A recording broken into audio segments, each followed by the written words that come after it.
Pleasure. The Mayor's Chaplain, Reverend Joshua Penduck, will now say the prayers. Good evening. It's good to be with you here this evening. So let us pray. Almighty God, light in our darkness, we bring before you our world. We pray for all conversations and resolutions regarding climate change after the COP26 conference, especially for those making big decisions. We pray for Germany in the wake of the full force of the fourth wave of COVID, and for all nations struggling to contain this deadly disease. We continue to pray for peace in war-ravaged lands, especially for Afghanistan after the Taliban takeover, and all those who are fleeing the country or facing this new brutality. Almighty God, light in our darkness, in the light of the uncertainty of the future, we bring before you our nation. We ask for your guidance for politicians of all persuasions as the nation adjusts to the task of recovering from the pandemic. We especially give thanks for all those involved in caring for the victims of the pandemic, especially in our local health facilities. We also keep in our prayers Her Majesty the Queen, that she may be restored to good health.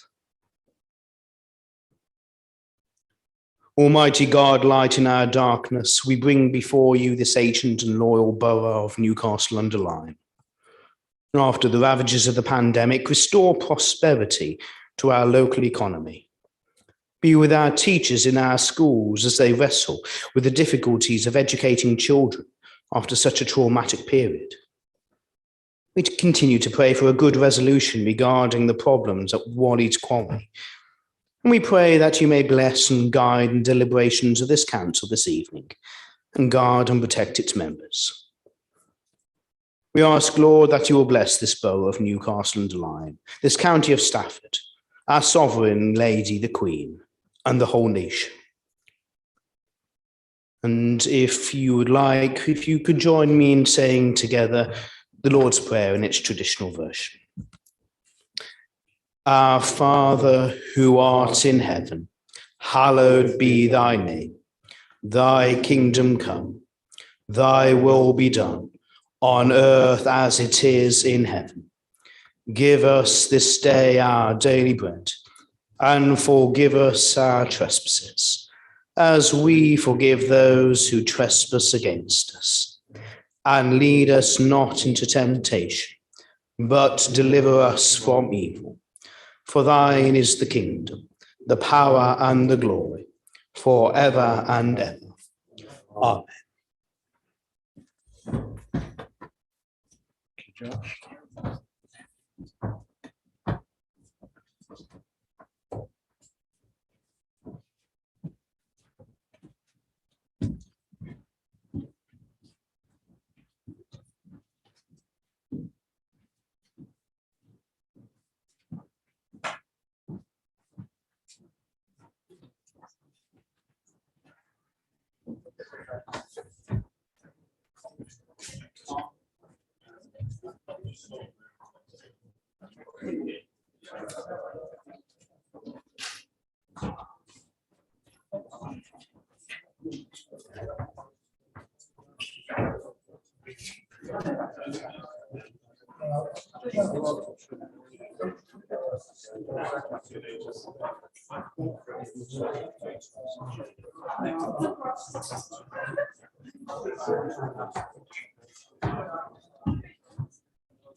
Disco.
Good evening, everyone. Please be seated.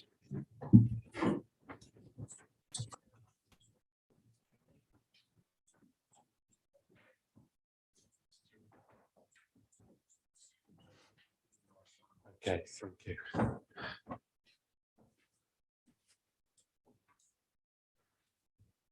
I welcome those members of the public and press who have joined us this evening by YouTube, where we are hosting a live stream of our proceedings this evening.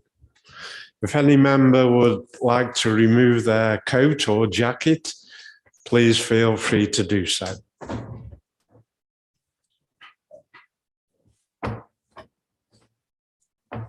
Before we begin, I need to go over the usual housekeeping rules.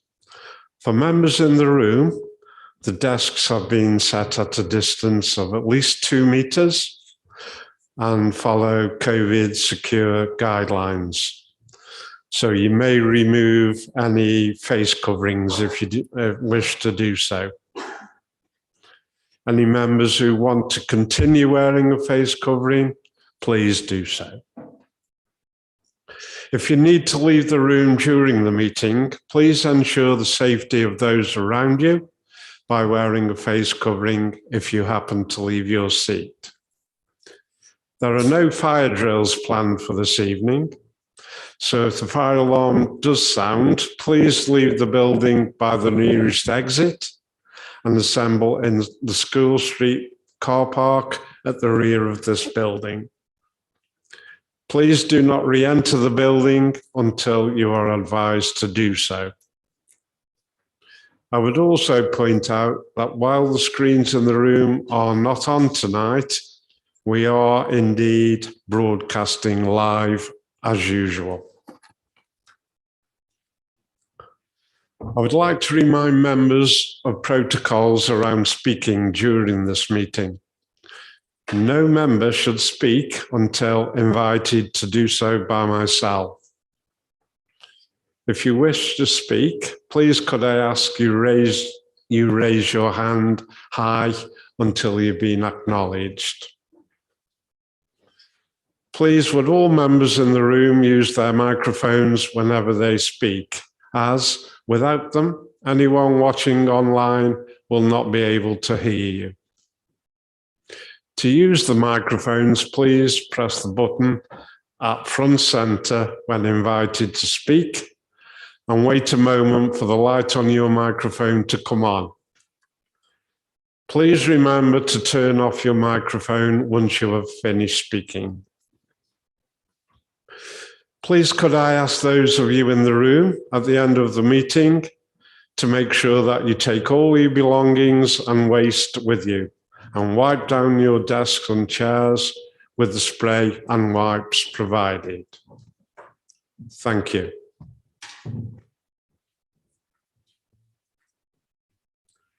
Before we commence with business this evening, I am informed that Alderman Albert Nobby Clark and former councillor Yvonne Burke both passed away last month. I propose to hold a minute's silence in tribute, after which I will invite members to pay tribute. Please stand.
Thank you, members. Please be seated.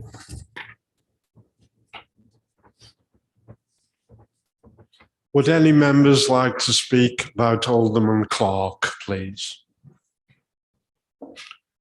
I see Councillor Simon Tagg. Mr. Mayor, are we doing individual ones or together?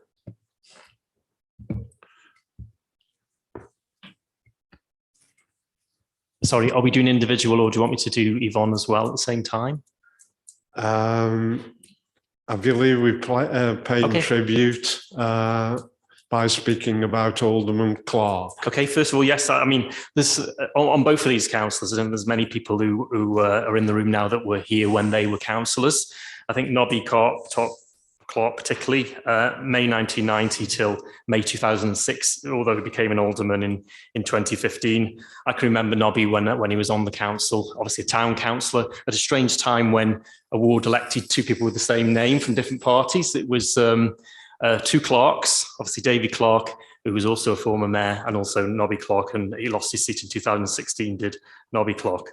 But he's on numerous committees on the council, and one of them just stands out here is the Highways and Sewage Committee, which must have been a really interesting committee to go on in those days. But I was in recent years, I've seen Nobby going around with his, we used to see him going around with his mobile scooter around Wolstanton Village, where he lived. And I've also seen him in town as well. So when I heard that he'd passed away, I was very sad, because he was always one of those that traditional old-fashioned councillors. He used to sit there and, when he spoke, when these people spoke, they knew what they were talking about, and they usually spoke about, the working class area they grew up in, and also they talked about, real issues, which we don't seem to do so much anymore, that really matter. So I think in my commiserations to his family, and may he rest in peace. Thank you very much, Councillor Tagg. Councillor John Williams, please. Yeah, thank you, Mr. Mayor. Sorry, I knew Yvonne while she was a councillor on the borough, and her mother before her, and I got great respect for both of them, especially Yvonne. It was sad news that passing away. But Nobby was a different character.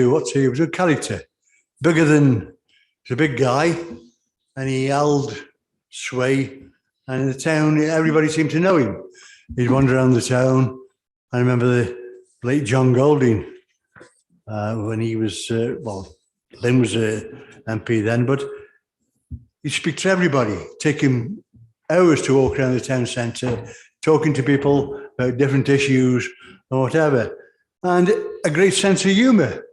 In a time when, I remember at the time when across the old Civic, when the debacle over the graves, we had a real, it was a debacle over them, and he was the mayor, and we had the full complement in the public gallery, and they would not be themselves. But Albert brought him to order in his usual way, and he stood up, and the procedure, Mr. Chairman, the mayor stands, he stood up, and when he picks the gavel up, that's a lot like. But he sorted him out, and I remember the times, the sadness of that, but of the way he acted and the way he responded to the people out there. Guy, similar to myself, that you're there within the community. Thank you, Mr. Mayor. Thank you for those words, Councillor Williams. Anyone else wish to speak? No. Okay. I would like to ask Councillor Simon Tagg to lead a tribute to Yvonne Burke, please. Councillor Tagg. Thank you, Mr. Mayor. Yes, Yvonne was a councillor between 2008 and 2012 for Wolstanton. And she was a good friend of mine, actually. Even when she was off the council, she was a active member of Newcastle Rotary. So I was very sad to hear of her passing. She had a wicked sense of humour. Everybody will know that her and her mother were into the obviously the restaurant trade. They were also into modelling of clothes earlier, and they used to hold court at the Woolston in Wolstanton, and that was where the wake after the being at the crematorium was on the day. So back to where her old stamping ground, and it was really sad to hear of the death of Yvonne. And may she rest in peace. And somebody that I've treated as a friend, and I know many members of the Conservative group treated her as a friend as well. So it will be a sad loss. Thank you. Thank you for those words again, Councillor Tagg. Would anyone else wish to speak? I see Councillor Sweeney. Councillor Sweeney, please. Yeah, thank you, Mr. Mayor. I was rather fond of Yvonne. She was a very nice, classy lady. I first met her after my father died, and my mother moved up here from Cornwall and lived on Paris Avenue. And of course, Yvonne and Frida, and I think it was Colin, the brother, I think, they had the cafe type thing on Garner's, and we used to go there for lunch. And then obviously she got into politics, like the leader says. Very, very dry sense of humour, Yvonne was.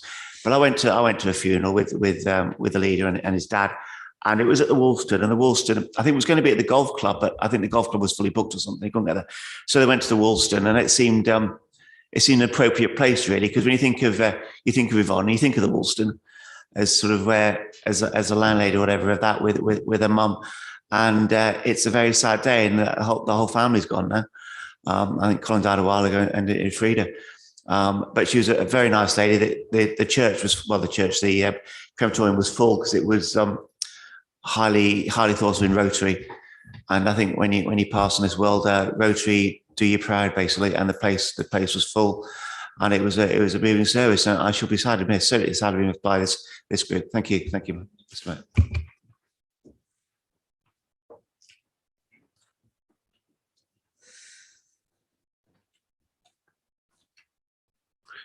Thank you, Councillor Sweeney. Anyone else wish to pay a tribute? I don't see anyone. We move on.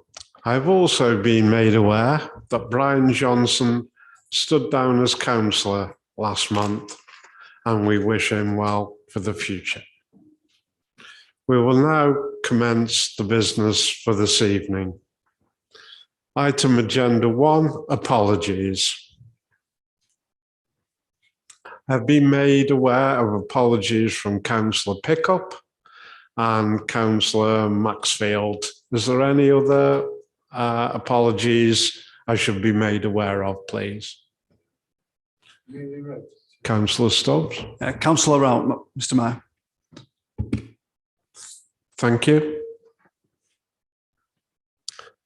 We move on to agenda item 2, declarations of interest. Are there any declarations of interest from any members or officers in relation to any of the items of business on the agenda this evening? I don't see any. Thank you. Agenda item 3. Members are to approve the minutes of the meeting held on the 21st of July 2021, and you will find those minutes on pages 7 to 15 of your agenda. Can the minutes please be agreed? Move them, Mr. Mayor. Thank you.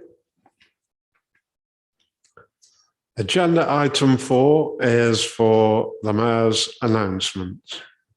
I've just one announcement to make this evening. I will be holding my Christmas carol service at St. Giles Church on Sunday, the 19th of December.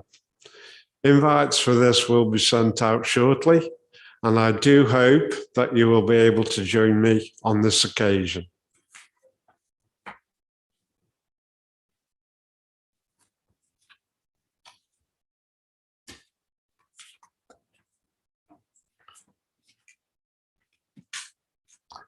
We move on to item 5 on the agenda, and it's the first substantive item of business on this evening's agenda, which is an update on the situation at Walleys Quarry. A copy of the report can be found on pages 5 to 10 of your supplementary agenda pack. I will ask Councillor Simon Tagg to introduce agenda item 5 to the council and to move the recommendation on page 5 of your supplementary agenda pack. I understand Councillor Sweeney intends to second that recommendation, and I would ask Councillor Simon Tagg, will you please now introduce the report?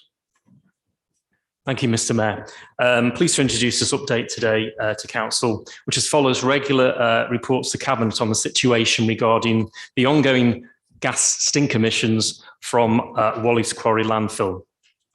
The most important update this period is the commencement of legal proceedings following the serving of the abatement notice by the Council and a subsequent appeal by the operator of Walleys Quarry.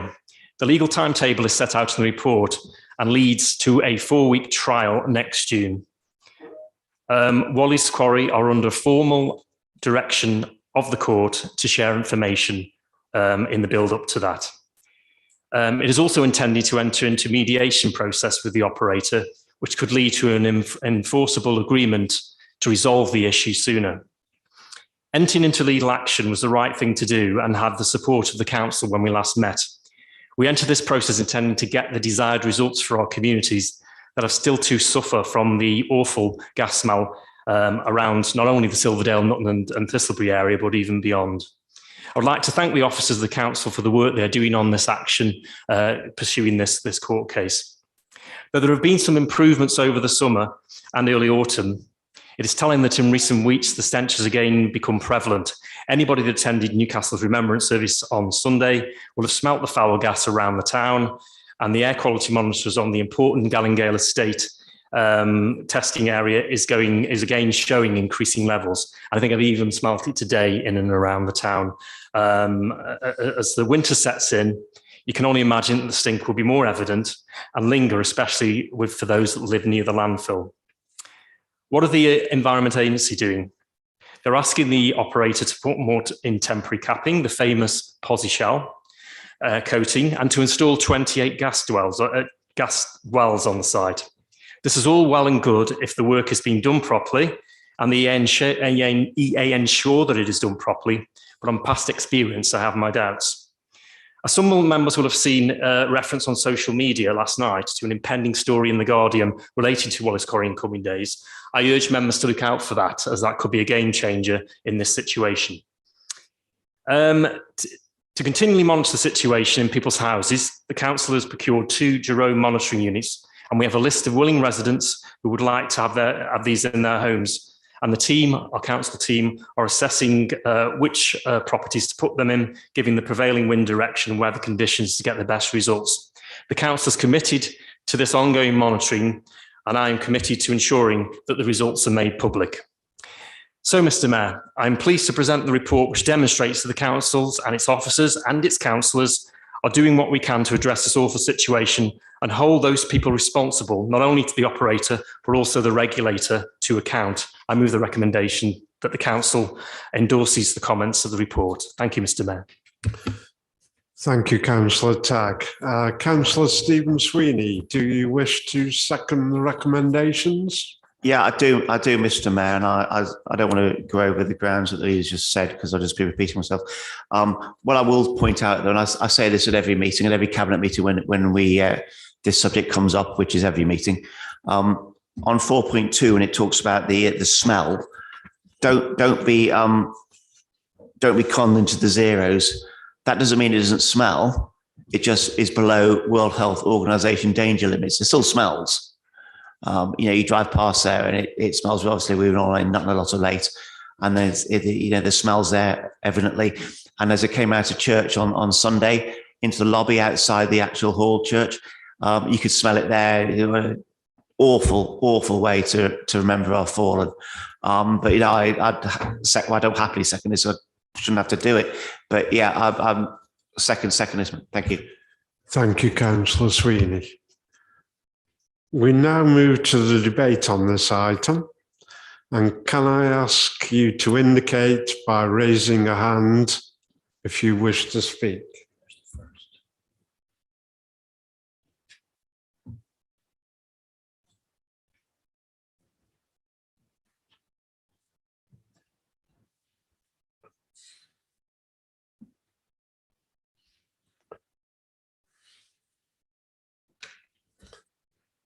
I see 4 hands raised, and I will take them in the order that I saw them. Councillor Sue Moffat, please. Thank you, Mr. Mayor. Thank you for the report and for all the work that's been done to produce it. I think it's awful that we're still in a position where Walleys Quarry continues to blight families of Newcastle. It's devastating to know that one of the families who has been at the very forefront of the campaigns locally feels the need to move. It's absolutely devastating that any of our community should have to give up a place where they've made a home, where they have their support networks. And really, my heart goes out to them and to the rest of the community. I still think that there's a huge amount of repair that needs to be done with the community members in terms of the criminalising them. I was very glad to see that the cases did not go to court, but the devastation, the humiliation, and I have to say that being out and about in Nutton at the weekend, a number of people were so angry that they'd seen community members arrested, people that they see as decent community members who do nothing other than standing up for the right of the community to have fresh, decent air to breathe.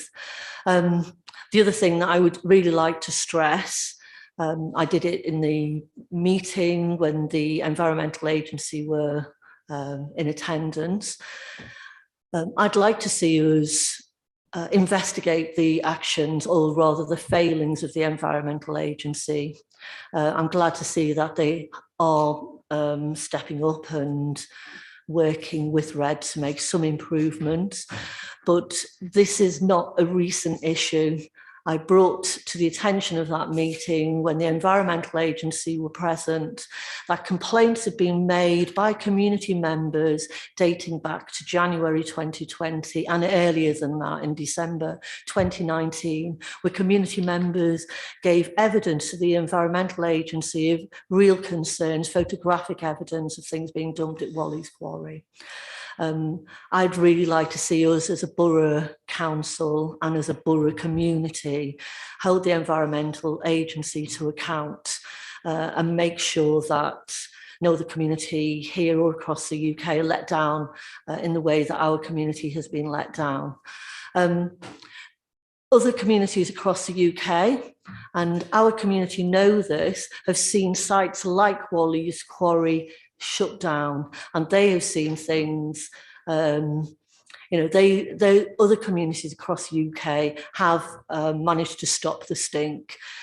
Boris Johnson, the Prime Minister, said months ago that he wanted to see the communities of Newcastle breathe alpine fresh air, and that isn't happening.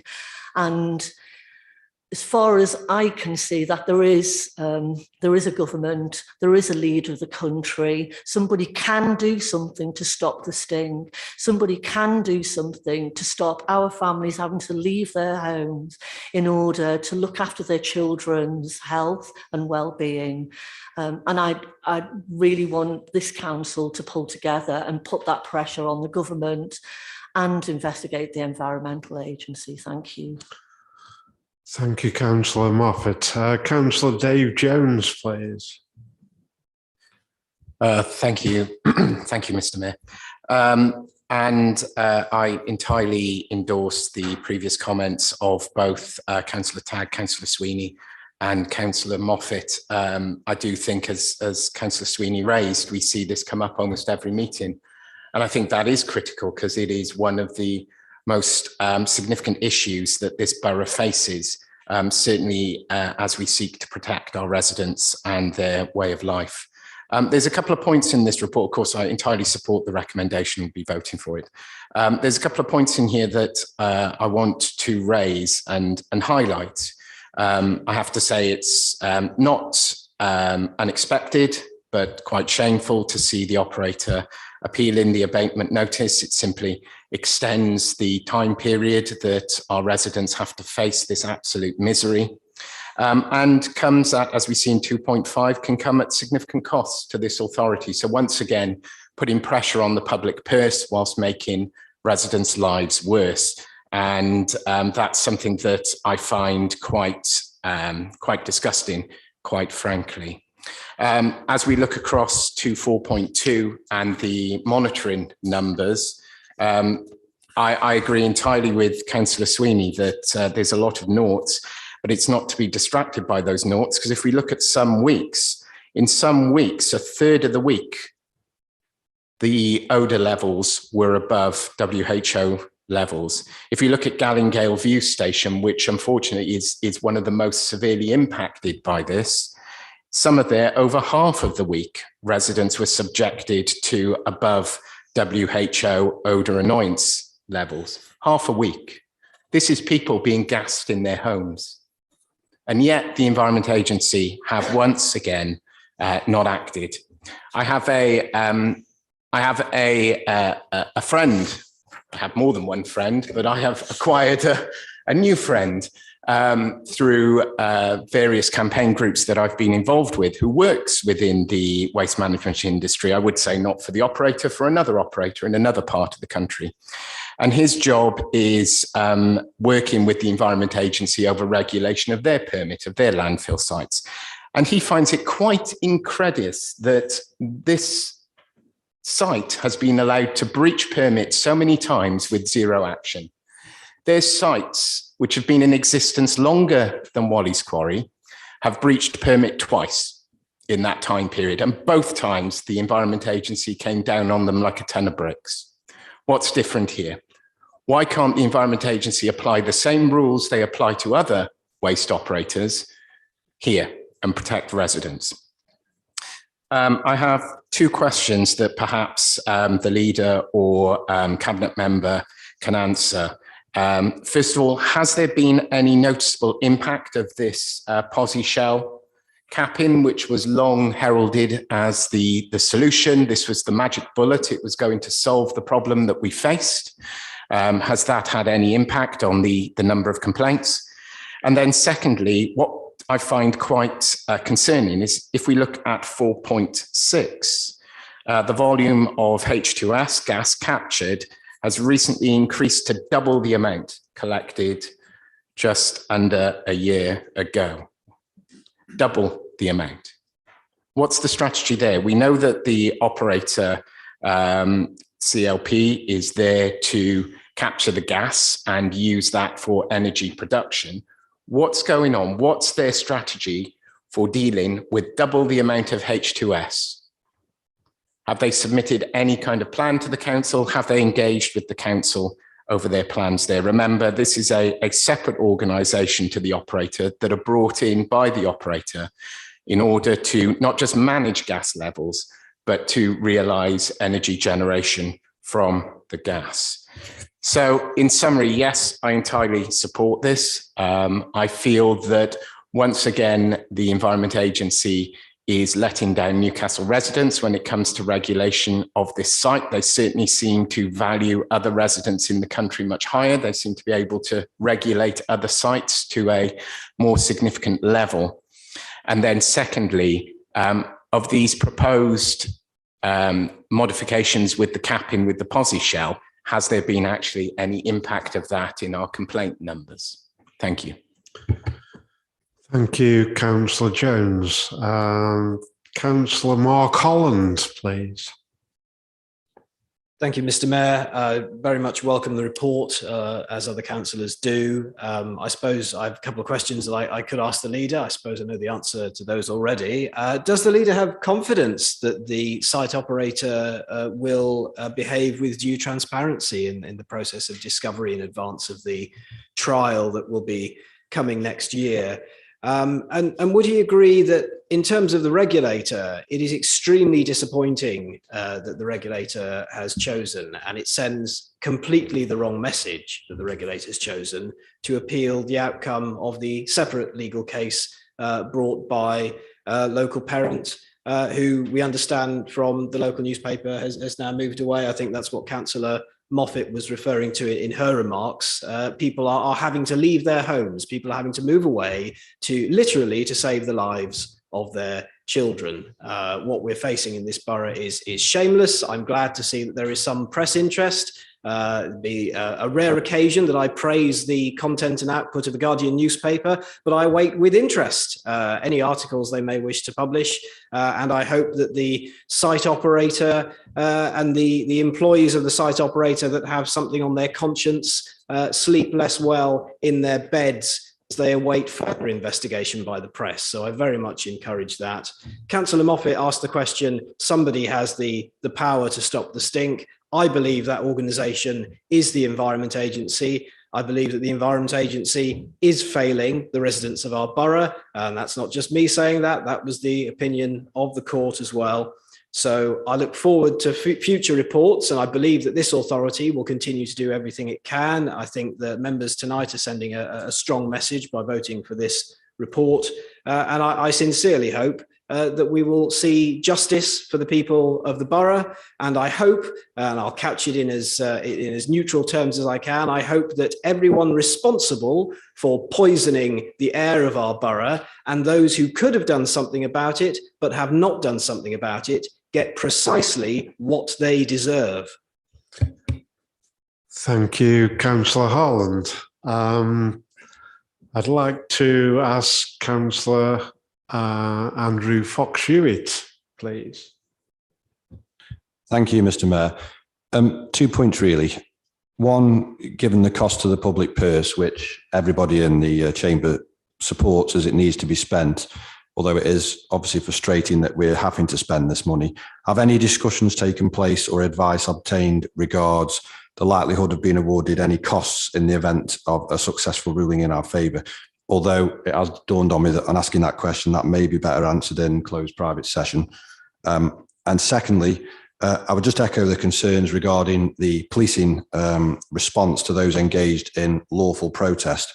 The hurt public shaming of arrests that were made public and printed in the press, the court dates set only to be thrown out. I think we need answers, and I asked the leader of the council to write to the Police, Fire and Crime Commissioner for Staffordshire to ask for an explanation on that matter. Thank you, Mr. Mayor. Thank you, Councillor Fox-Hewitt. The next member on my list, I'd like to ask Andrew Fear, please. Thank you very much, Mr. Mayor. Councillor Holland said he welcomed this report. I suppose I do in a manner of speaking, but of course, I don't think its contents are welcome to any of us at the end of the day. This isn't a problem that's gone away. Certainly, I can say we've heard already that the smell was around again on Sunday in the centre of the town. I can say that it was certainly present on Keele, and I'm sure it was present in other parts of the borough as well. And it's nice to see, I think, the action that the council has taken. It shows that we are in this for the long term as well. We're not just going to ignore it. And it's good to see positive action. It's a shame that the date of the trial, of course, is so far away, but that is legal matters. I also welcome the council's proactive use of monitoring equipment. But here's where the regret starts, isn't it? What a shame that we're having to do this when the statutory body, which is meant to look after these problems, seems to sit on its hands and do absolutely nothing. We've already heard from two councillors how we've got a family who've moved away. We have an organisation which, instead of saying, sorry, we could do better when it's found to be in the wrong in court, turns around and tries to defend itself. It has completely lost the trust of the community of this borough, and one only has to go around the town, look at social media and such like to see that that's the case. We've already had a question from another councillor, understandably, why are we having to put our money here when well-paid, well-financed organisation which should be doing this is not doing it? So I think we can welcome what the council is doing. We're showing that we are reacting to the needs of our people, but I can only echo what colleagues have said to say my immense disappointment at the Environment Agency. They need to get their act together because they're all over the place. Thank you, Councillor Fear. Councillor Kieran, please. Thank you, Mr. Mayor. Actually, a number of the points I wanted to make have already been made very ably by previous councillors from all sides of the chamber. I'm just looking at the complaint data. I think if you'd asked me a few months ago, what would have been an indicator that we'd begun to turn the corner, I think I would have said a reduction in the number of complaints made by our residents.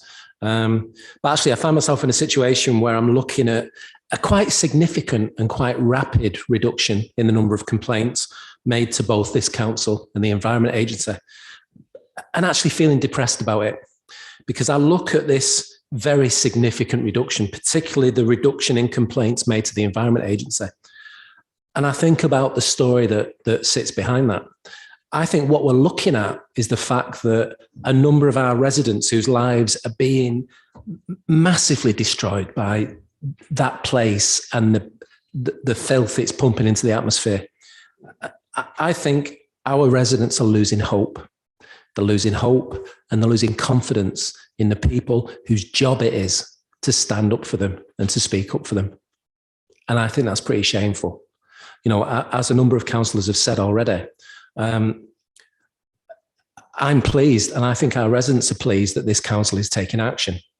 But there is also a massive sense of frustration that this council is committed to spending £250,000 between now and the end of March doing the job of the Environment Agency. The operators of that place have used various legal measures to push the legal action into the middle of next year. The courts have only made one decision about Walleys Quarry so far, and that decision was actually beneficial to our residents. And the Environment Agency, whose job it is to take on this operator, have finally stepped up, finally resorted to the law, finally started to use taxpayers' money to fund legal action. And that legal action is about trying to overturn that one decision that's been made in the interests of our residents. So, maybe it's no surprise that our residents are losing hope and our residents are becoming cynical and frustrated and angry. And to be honest, I don't blame them. I really don't blame them. So actually two things I would ask this council. I'd ask the administration and I'd ask the senior officers to bear in mind.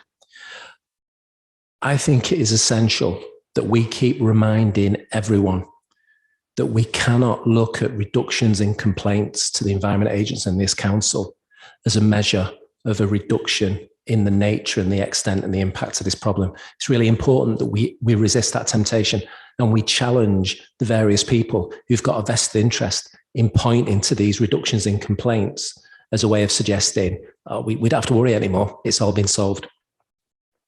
So the second thing I'd request from this administration and the senior officers of this council is that this council uses its influence, uses its media presence, uses its social media presence to actively encourage our residents to continue to make complaints. They may have no faith whatsoever in the Environment Agency. And as I think a number of other councillors have made clear, I don't think any of us can actually blame our residents for losing trust and confidence and faith in the Environment Agency. But whatever they might think about the Environment Agency, it is important that there is a record of every single complaint, every single situation that impacts on our residents must be reported to these agencies, even if those agencies are sitting on that data. But it's really important that we don't allow those people who have a vested interest in letting this peter out and pointing to the reduction in complaints as some kind of indicator that they don't have to take action. So I would ask that this council commits to actively campaigning in our communities to encourage residents to hold the nose and to continue to report their concerns and their experiences to these people, these agencies, the Environment Agency, even if the Environment Agency is sat on its hands. Thank you. Thank you, Councillor Kieran. I would like to ask Councillor Simon Tagg if he could sum up the debate, please. Thank you, Mr. Mayor. Yes, I'd like to do that. And thank you for all of the comments. I think all of us have said the same things about, the operator, the Environment Agency, the effect this is having on local people as well. And I think we're all as one on that. And I think there's a lot going on behind the scenes that we don't know about in legal circles. And like Councillor Holland, I've never asked anybody to buy The Guardian in my life, but it might be worth doing in the next few days or so. We have to keep up the pressure. I think you're quite right, Councillor Jones. Keep up the pressure as councillors, as an authority, both on the operator and on the EA. The two questions that were asked from Councillor Jones. The POSI shell, I think if you were to look at the figures since they started doing that, again, this is figures outside of the cold weather we're in now, it would seem to have had an impact. Yes, it would, you would have said. But of course, we have had reports and photographs of vehicles driving over the POSI shell and destroying the POSI shell, and the Environment Agency have looked into that, haven't they? So again, I go back to it's the competence of the operator, isn't it, to do the job properly, and the EA to ensure that is happening. Yes, they're collecting more gas than ever. And of course, that just shows that they weren't collecting this gas this time last year and through till this autumn. They have a policy of capture and destroy. Again, that only works if the operator is doing that correctly and the EA is actually ensuring they do that correctly. That gas should be destroyed and should not enter the atmosphere. Smelling on Sunday, it looks as if a certain amount of it is. Smelling today, it looks as if some of it is. So is that working? Again, the EA have to answer those questions. Mark Holland, I look at the past conduct of the company and their delivery and their delivery against their permit. So my confidence is very low in the operator, judging by the evidence we've had over the last year. As for the EA, why they appealed, I think that is a tin ear of the EA. I think they've got a classic tin ear. And I would say that members such as Mark, he was at the last one, and other members in this room will be able to question the EA themselves. I believe week commencing the 29th of November, there'll be another session in Castle House where they will be able to direct those questions to Claire Denise, the area coordinator for the Environment Agency. If you remember last time, she wasn't able to answer that question because they were considering whether they were going to appeal. Well, now they're appealing, we can ask them why they've done that and give reasons and drill down into that at that meeting. And please, as many members as possible, please attend that on the week of the 29th, and we'll ensure that in good time, details of that come out, and we should at least be knowing this week, and I'll get the Chief Exec to chase that up. Councillor Fox-Hewitt, costs, I think, that is one of the focuses which our officers will be looking into with our legal experts to ensure, that the public purse is taken care of in this as we pursue this, and we don't spend more than we have to, and then we do look to recover if successful in any litigation. I will write to the Police and Crime Commissioner and ask him the question which you asked there, Councillor Hewitt, on the back of obviously the police response followed by what happened with the dropping of the charges. I think Councillor Fia, Councillor Kieran, I think you're quite right. I think fatigue is setting in, complaint fatigue, phone fatigue, email fatigue. And I think, what people are putting up with and they're seeing from the site, it does wear people down, doesn't it? And I think it's something we must continue to do, whether it's councillors in our community, whether it's through the website, whether it's through the media, is people reporting, either to the EA or to the borough, because that report is so important to keep this on the radar, particularly of the EA. And I think, we need to gather that evidence so we can continue to hold them to account. And I think it still is, even those figures that are in this report latterly, it is still the most complained about site in the UK by far. And as I think it was Councillor Jones said, action has been taken on far lesser issues to do with landfills. And we expect the Environment Agency to act, and I hope they will be pushed over the next week, or new people will be pushed within their organisation to do the job which they've been failing to do. Thank you for your summary there, Councillor Tagg. I would like to put to all members the proposal in front of us and ask if they could raise their hand in favour of the motion, please.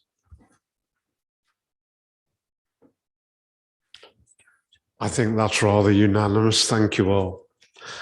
So the motion is carried. Thank you.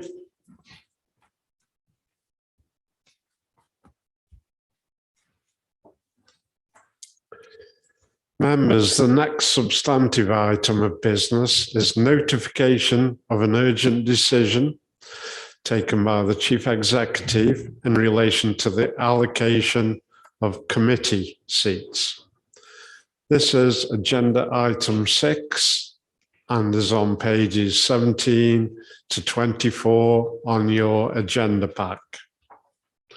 I understand Councillor Simon Tagg intends to move the recommendation on page 17, and that Councillor Sweeney will be seconding. Councillor Simon Tagg, will you please now introduce the report?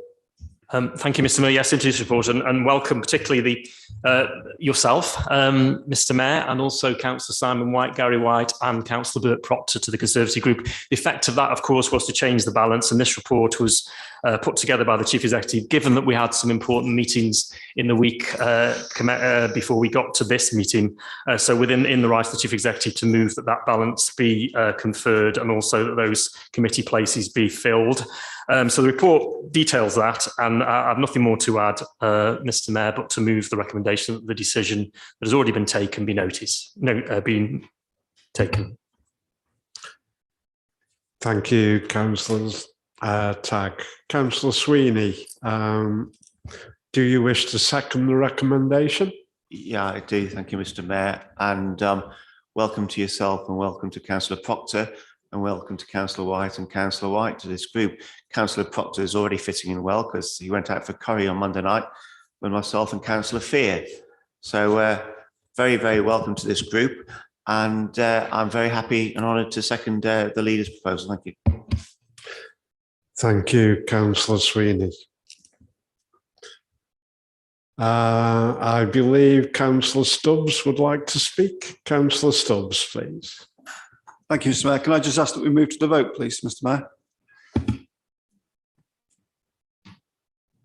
Okay, yeah, we'll have a vote.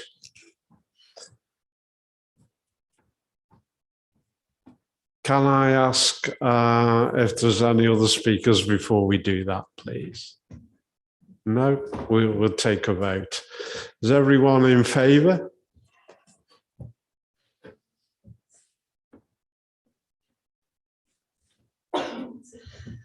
I think that's unanimous, and therefore the motion is passed.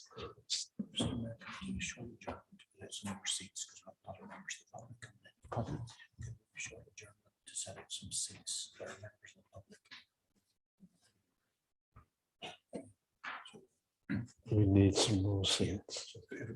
Can we just have a pause? I believe there's some members of the public wishing to attend, so we need to get some more seats into position. We'll just take a pause for a minute or two. Thank you all.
Yeah, I'll start.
What are we on now, Jeff? What item are we on now?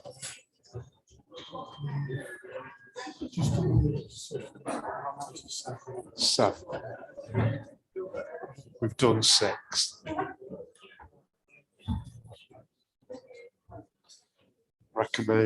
Recommendations of the independent remuneration.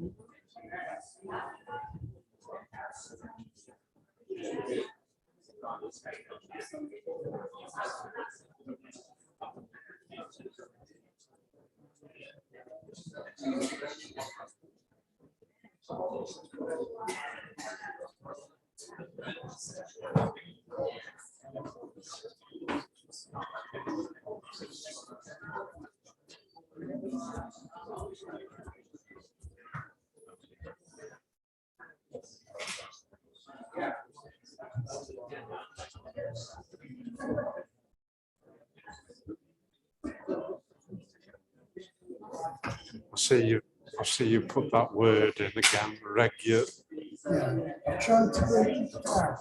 I know. Regulatory.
Can I have the attention of members, please? We now intend to proceed with tonight's business. Thank you for your patience. The next substantive item of business is the recommendations of the Independent Remuneration Panel. This is agenda item 7. And is at pages 25 to 76 of the main agenda. I understand Councillor Simon Tagg intends to move the recommendations on page 25, and that Councillor Sweeney will be seconding. Councillor Simon Tagg, will you please now introduce the report? Thank you, Mr. Mayor. I thought lightning has struck twice there. This has already been a delayed report, and it's been delayed even further this evening, hasn't it? But I'd like to thank the Independent Remuneration Panel for their work. But I respectfully disagree with their recommendations, and I propose that the Council does not adopt them this evening, as is our right not to. 2 reasons. It raises the members' allowances, raising the members' allowances recommended in the report, and therefore increasing the burden on the taxpayer would be a slap in the face for local residents who have faced rising bills and jobs insecurity as the country gets back to its feet after the COVID crisis. Secondly, I can see serious flaws in the findings relating to individual allowances detailed under 13.3.5 of the report. Namely, reduction in the deputy leader's allowance, only a small amount, but the actual principle of the fact that somebody believes that the deputy leader of the council doesn't do the same amount as a cabinet member. Anybody that has been on this council for a number of years knows that the deputy leader does a lot and is covering a big portfolio area as well. And I think that's been in this administration. I think other leaders in this council would testify the same thing.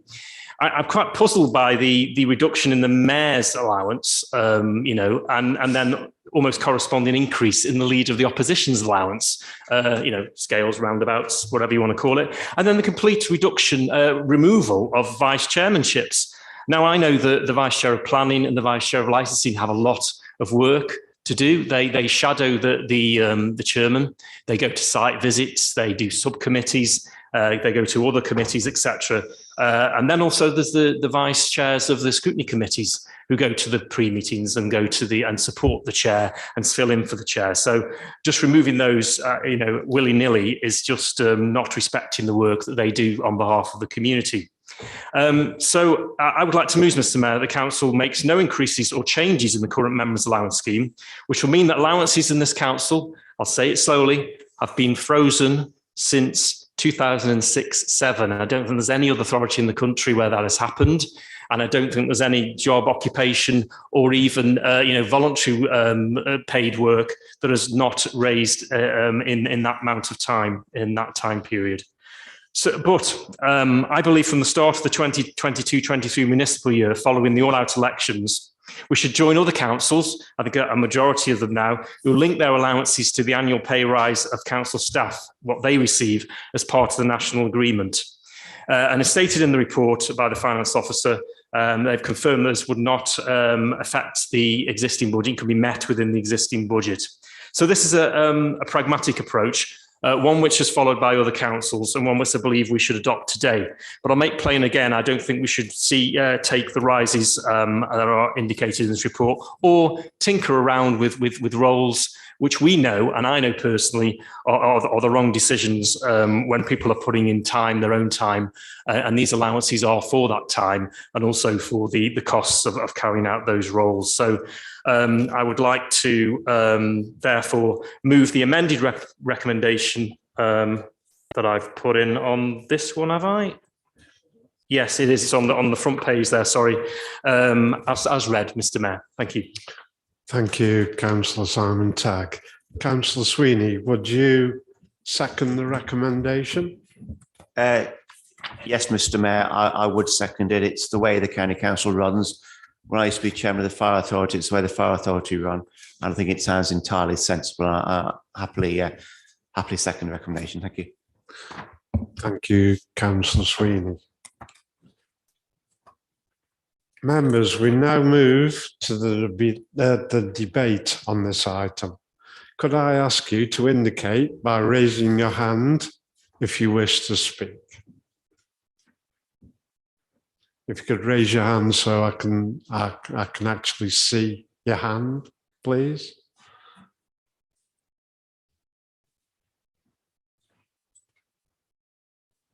Thank you. I'll take the names as they appear on my list. Councillor David Jones, please.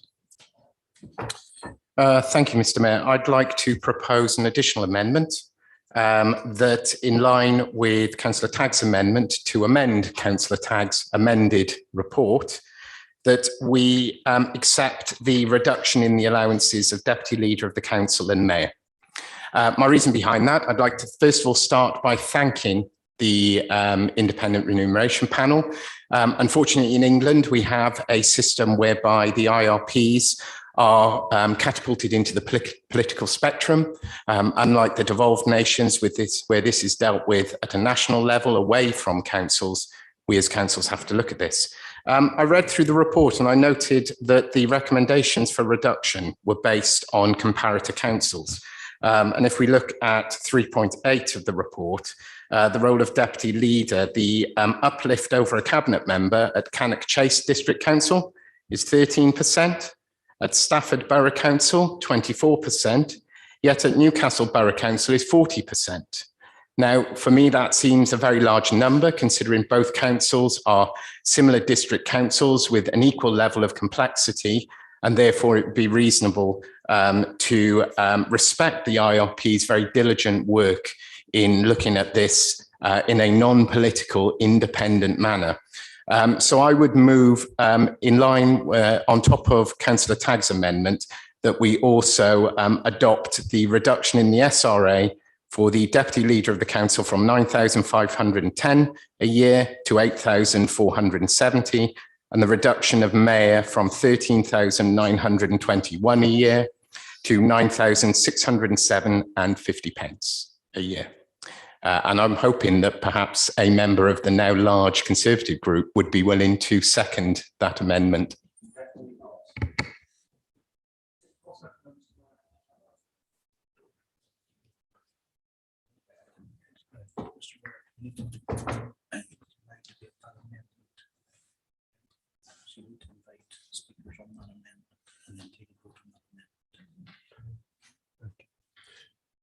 We will discuss the amendment after other speakers have made their comments. I'm sorry. We do the amendment now. We do the amendment to the recommendation now. So, do we take a vote now? Any speakers on the amendment at all? As a matter of clarification, Mr. Mayor, you mean the amendment to the amendment, is that correct? Point of order, can you do amendment to amendment? Mr. Mayor, through you. So what we have on the table now, proposed and seconded, is that Councillor Tagg's recommendation, as set out in the report, that is the 3 bullet points, with the inclusion of accepting the reductions proposed by the IRP in respect of the allowance to the mayor and the deputy leader. If I've got that correct, Councillor Jones. That is correct. Thank you. So that's the proposal now before you. You now need to decide and debate whether or not to accept that amendment. Thank you, Mr. Mayor. I hope that's helpful. So we take a vote on that now. This is just for yes, it's a discussion on this now. So, can I ask for comments from Councillor Mark Holland, please? Thank you, Mr. Mayor. I'm happy to speak to the amendment. The original motion that's been moved appears on page 25. It is agenda item 7. It is not an amendment. It is simply the report that we're being asked to consider.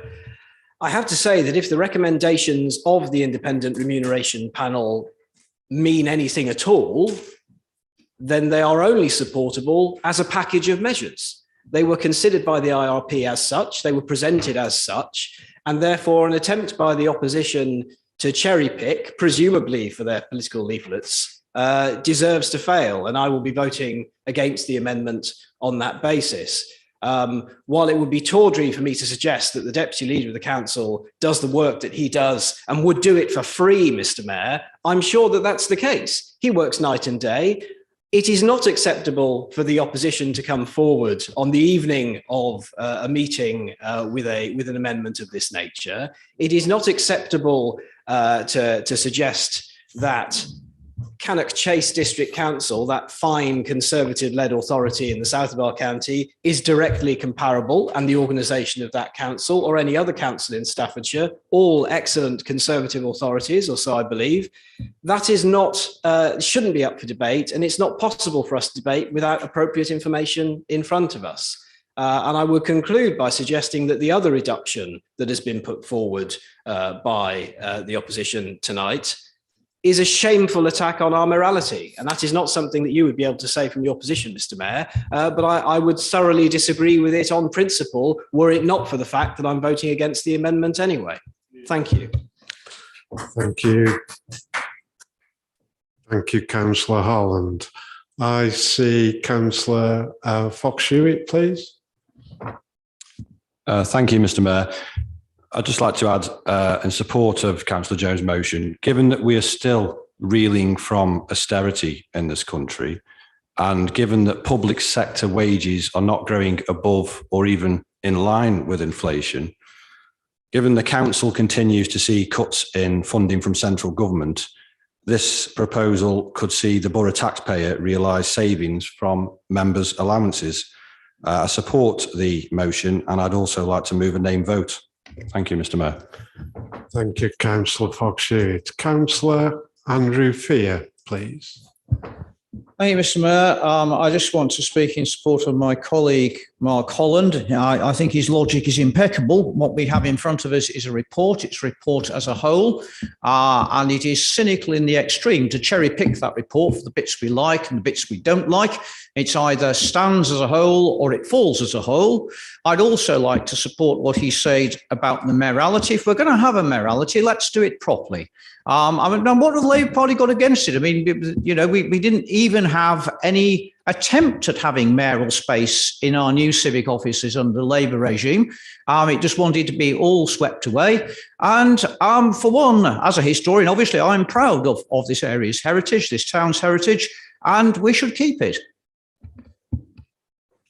Thank you, Councillor Fear. I see Councillor Hutton, please. Thank you, Mr. Mayor. I was quite interested in Councillor Fox Hewitt's proposal, and may I remind members that if they would like to give up their allowances, they are free to do so, and I'm sure that Councillor Fox Hewitt would love to give his up and save the taxpayer some money. Thank you. Thank you, Councillor Hutton. Councillor Simon White, please. Thank you, Mr. Mayor. Mr. Mayor, just going back into, as we know, we've been in the morality ourselves, and you are now. If I think on the other party, if I can remember rightly, they've cut the mayor's budget probably 2-3 times now. So what I'm going to say is they want to cut it again and again and again, so there'd be no morality. And our history of the borough goes back to 1173. So it should, you know, the other side or the other politics in question should actually think about our history of the borough and the morality and keep it. So that's what we're here to do. Thank you, Councillor Simon White. Councillor Stubbs, please. Thank you, Mr. Mayor. I mean, it pains me that there's members of the so-called chain gang that are actually trying to besmirch the mayoralty themselves this evening. At no point has anybody on the Labour benches mentioned at all an attack on the mayoralty. All we are doing is pointing out that compared to like-for-like councils within Staffordshire, that the SPA, the special allowance is much more than it is elsewhere. Not one councillor on this side wants to get rid of a century's worth of history. Nobody's mentioned that. The only people that are talking about that are the Conservative administration. Not one person on this side would even dream of attacking something that's been in place for as long as it has. So, Mr. Mayor, can we please just limit this to the financial and not the historical, because it's absolutely false what some of the insinuations are tonight. We as a party fully support the mayoralty. We have done for as long as this organisation has existed. Not once have we tried to get rid of the mayoralty. All we're trying to do is to bring it in line with everybody else across the county. Thank you, Mr. Mayor. Thank you, Councillor Stubbs.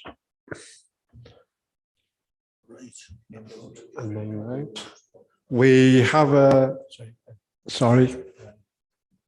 Dan just needs to make a point. I'll pass you over to Daniel, if I may. Thank you, Mr. Mayor. Just to anticipate a question that might come in relation to declarations of interest and ability to vote on this matter.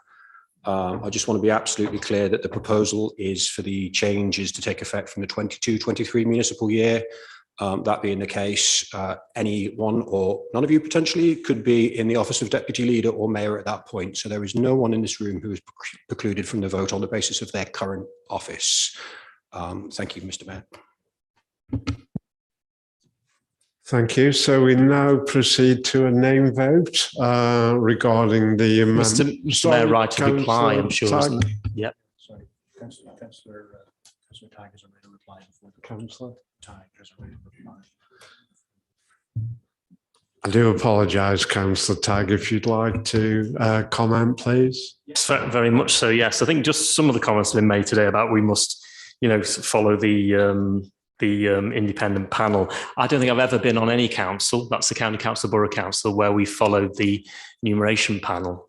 It's always been because of the austerity times we lived in, because of the crises we've lived through over the past 20 years almost. We've never accepted the remuneration panel, and neither should we do so tonight, or cherry pick from it, neither. I think it's a package, one or the other.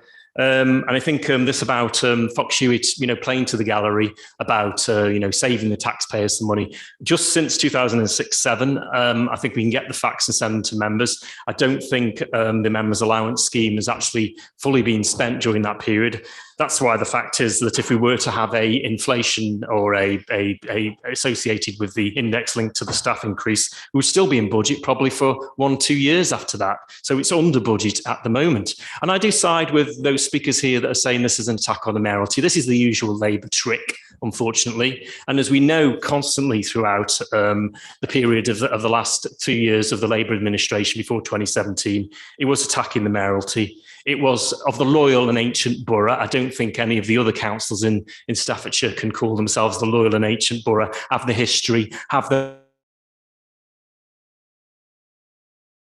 those Macy's council, as we still with those Macy's, the British Museum would like those Macy's. Well, they're not getting the hands of it because we're having the tradition continuing here, and that requires a functioning morality, and that requires that we do give that allowance to the mayor and his, the mayoress or the consort to be able to function. They don't go out on parties and spend this money. They use it to have their, get their gear for events, to run their life around the mayoralty. There's mayors in this room. They're all on the Labour side as well, who've had a year as a mayor. There are Kidsgrove mayors. They know the work that goes into this. And this is a very small price to pay for a functioning mayor, something that you're doing brilliantly this year, Mr. Mayor. And all the other mayors within this room have done brilliantly in their times. And we've just been talking about a late mayor and a late mayoress earlier. They wouldn't like to see what Labour are proposing here. It's the thin end of a wedge from the Labour Party. So no, I will not be supporting this amendment. We'll move to the vote.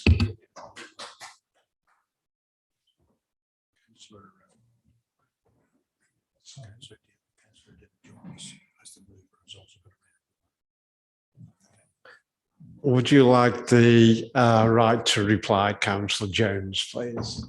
I would very much, Mr. Mayor.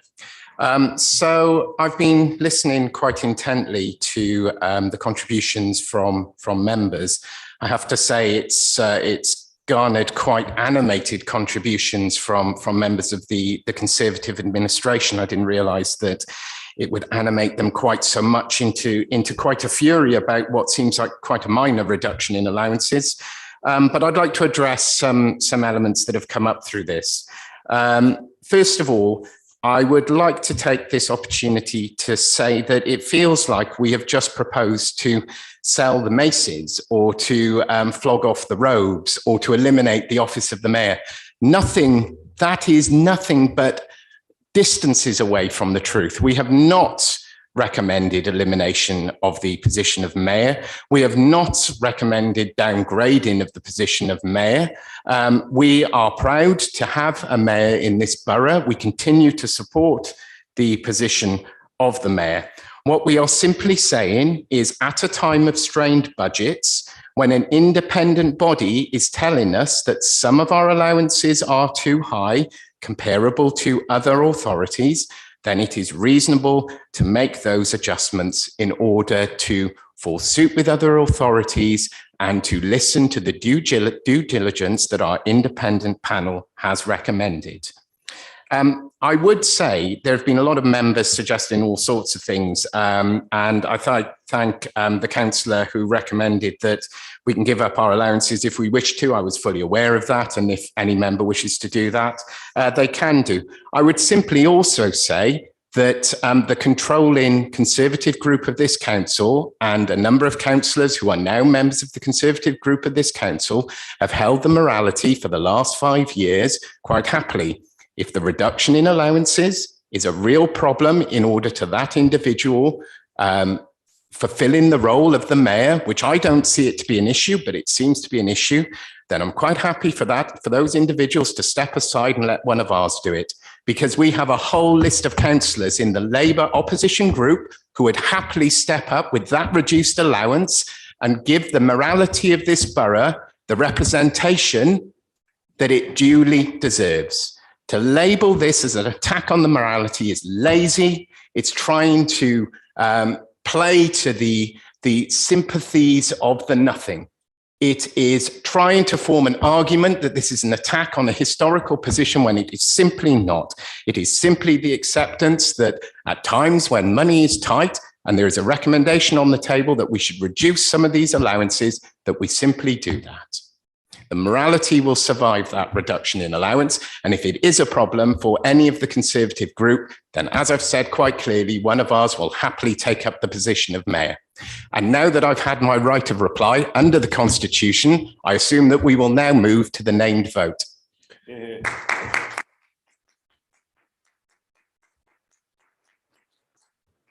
Thank you for your comments, Councillor Jones, and you're correct. We will move to a name vote. Daniel will be calling each councillor's name out in alphabetical order, and if you could indicate your vote, please. Thank you. This is for the amendment as tabled by Councillor Jones.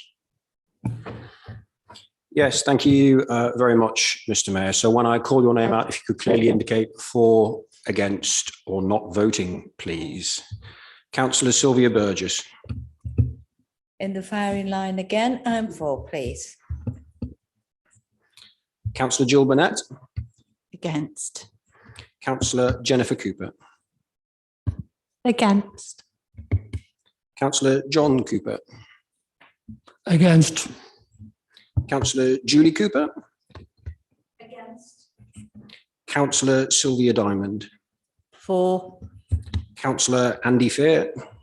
Against. Councillor Andrew Fox-Hewitt. For. Councillor Alison Gardner. For. Councillor David Grocott. For. Councillor Jill Heeson. Against. Councillor Mark Holland. Against. Councillor Graham Hutton. Against. Councillor Trevor Johnson. Against. Councillor Dave Jones. For. Councillor Tony Kieran. For. Councillor Annabelle Lawley. For. Councillor Sue Moffat.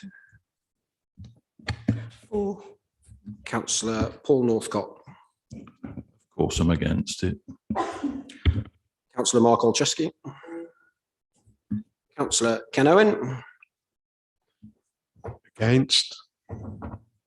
Councillor Barry Panter. Against. Councillor Andrew Parker. Against. Councillor Burke Proctor. Against. Councillor Marion Reddish. Against. Councillor Kyle Robinson. Councillor Elizabeth Shenton. For. Councillor Mike Stubbs. For. Councillor Stephen Sweeney. Thank you. Councillor John Tagg. Councillor Simon Tagg. Ms. Councillor Sweeney against. Councillor June Walkley. Against. Councillor Jill Waring. Against. Councillor Paul Waring. Against. Councillor Gary White. Against. Councillor Simon White. Sense against. Councillor Ian Wilkes. Against. Councillor Jill Williams. For. Councillor John Williams. For. And Councillor Ruth Wright. For. Thank you. Bear with me.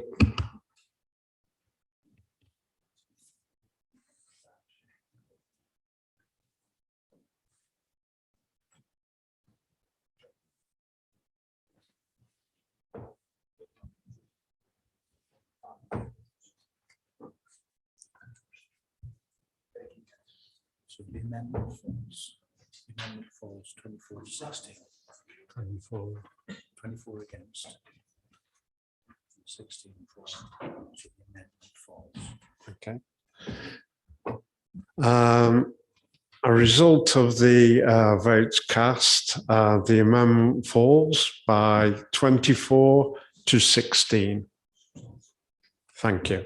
So we now move to the substantive motion.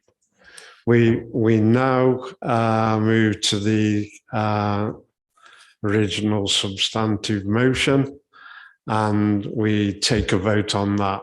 I'm seeing hands raised.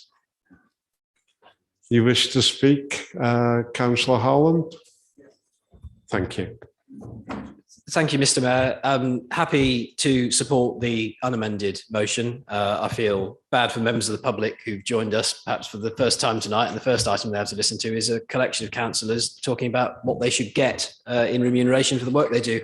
I think the leader's quite right. The time is not now to be voting for an increase to councillor allowances. It's right that this comes in from the next municipal year. And great news for the opposition who've just been defeated tonight. There will be an election in between now and the next annual council. And therefore, it will be a new council that can choose, if it wishes to make amendments to the scheme. But I believe it's right in principle to tie it to the pay award that our officers receive. It would be completely wrong for us to take an increase in allowances at a time of public sector wage restraint when our officers and those who work so hard on behalf of the borough do not receive an uplift, as has been the case in certain years since I first joined the council. Councillor Tagg, the leader, is quite right. The allowances here have been frozen for longer than I can think of anywhere else. They've certainly been frozen for as long as I've been a member of this authority. And now is probably the time to look at passing this so that from the next municipal year, there is a sensible uplift on a regular basis that happens automatically, free from the sort of politicising that we've seen tonight. So I will be voting for the report that appears at page 25 and the recommendations on it. I would like to close by saying thank you, but no thank you to the independent remuneration panel. I understand that it is very difficult to get independent people to sit on this, particularly when you consider that for many years now, we've been receiving those reports and then roundly ignoring them. But I do thank them for the work they've done. It is not their fault that during a period when it's been extremely difficult for anybody to have meetings during the pandemic, that they have not quite resulted in a package of proposals that we feel capable of supporting tonight. But I will be voting for the motion in front of us, Mr. Mayor. Thank you, Councillor Holland. I understand Councillor Dave Jones would like to comment. Councillor Jones, please.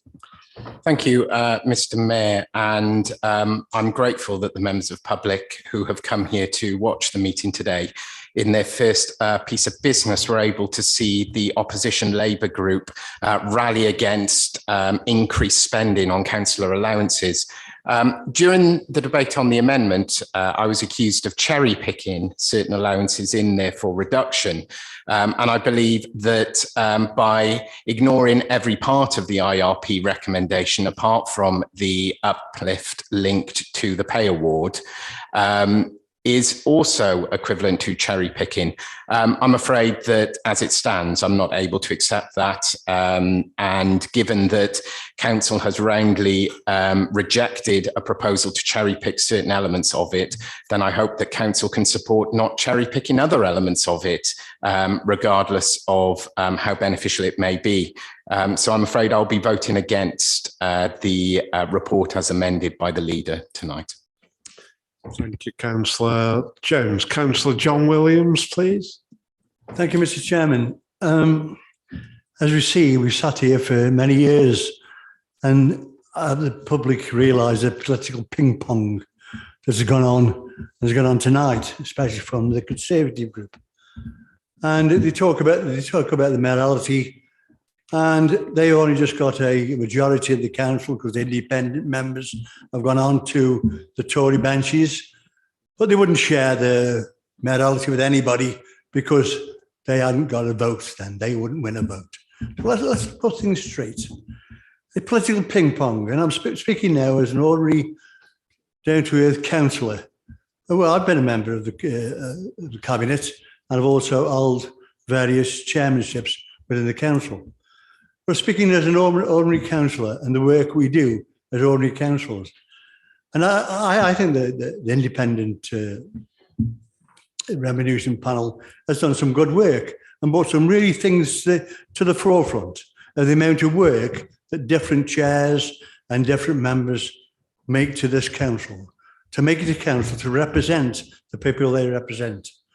And I'm a councillor for Crossheath that works hard within that community. I think I work hard. Might disagree next year when we're up for election. But I've been there 25 years. And as I said, I've had various roles in this council. But as a councillor, an ordinary councillor, I sit on two main committees. One is the planning committee. And I have to make decisions on that planning committee that affect the whole of the borough and affect people's lives. I take that very, very serious. I take that on I put my head above the parapet. You say, oh, I don't have to do it, but I do that because somebody's got to do it. And I take it very, very serious, that committee. Also, I'm a member of the licensing committee and public protection committee. On the licensing, we oversee different licenses, liquor licenses and different licenses throughout the borough. Very serious committee. The main committee doesn't meet that often, but the subcommittees meet quite often. And we have to make decisions. And then we have the public protection committee, subcommittee, that have to make decisions. And sometimes we have to remove people's livelihoods. There was an ordinary councillor on the lowest allowance in this borough. You know, I take it a great defence of the last debate that's gone on. And they tried, the Tories again, as their usual, have sat here for last through austerity and all the rest. It's always been austerity and whatever. And our residents have suffered. It's partly through austerity and now through the COVID. It's been appalling that especially a lot of members throughout residents throughout the borough really, really suffered. And we are here to do a job. And I think that job, and I'll leave it to the vote. I'm not going to say which way I'm going to vote, but I'll leave it to the vote. But I must say, I've got to say this, Mr. Chairman, Mr. Mayor, that, you know, to listen to that debate again, this political ping pong over something that we should have wrapped up years ago. But no, the Tories want to make sure they get their political agenda across. They forget what they've done. Oh, yes, we didn't provide a room in this, the Newcastle house. Oh, load of rubbish, complete load of rubbish. And they keep on bringing stuff up to just get this, can I say, capitalist. Anyway, I better leave it at that, Mr. Chairman. I'll get myself in trouble. But thank you very much. Thank you. Thank you for your comments, Councillor Williams.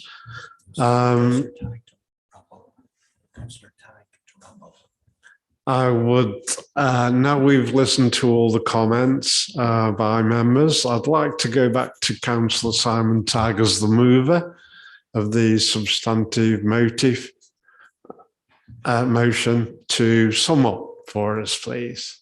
Councillor Tagg. Thank you. And Councillor Williams talks about capitalists. He spoke like a good lefty there, didn't he? Let's look at this then. So we've had a ping pong. A ping pong has been accused of ping pongism tonight, haven't we? Well, the basic motion we're back to here was what was proposed right at the beginning, and that we thank the Remuneration panel, but we say no thanks, as Councillor Holland has said.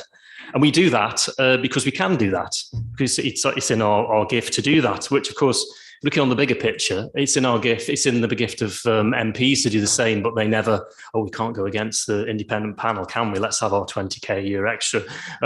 We take a different approach here. And as you can see, as I've said earlier, since 2006-7, no councillor has had an increase on this authority at all. So the second one is that we make no further increases. We're having no further increases. We also don't play around within these allowances, which have been recommended by the panel, because I don't personally believe that that is the case. I think Newcastle is a loyal and ancient borough. I think it's a bigger council than some others. It's got one of the biggest populations in Staffordshire, bar Stafford.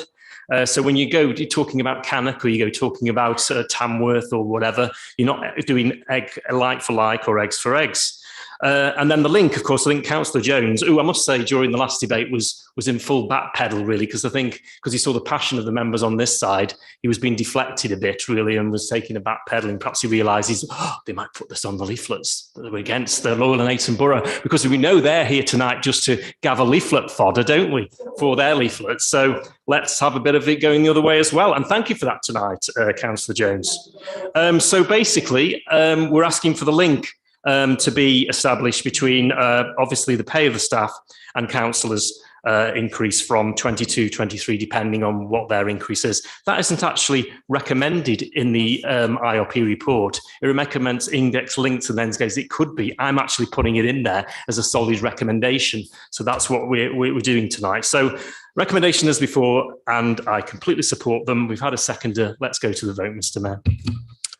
Thank you, Councillor Tagg. We've heard all the comments this evening on this motion. I would like now to put the proposal to the vote that we go either for or against the proposal as recommended on the agenda. Can I ask those in favour, please?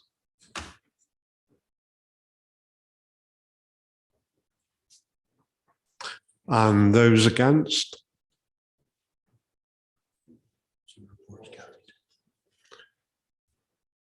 The recommendation is passed, and thank you for your input on that agenda item. We move on.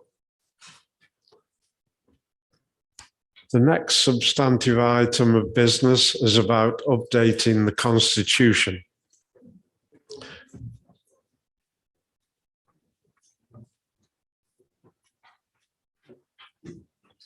This is agenda item 8 and is at pages 77 to 82 on the main agenda pack. I understand Councillor Simon Tagg intends to move a recommendation that is slightly different to the recommendations set out on page 77 of your agenda, and that Councillor Sweeney will be seconding that amended recommendation. The amendment is on your table this evening, members, and it relates to the second part of the recommendation.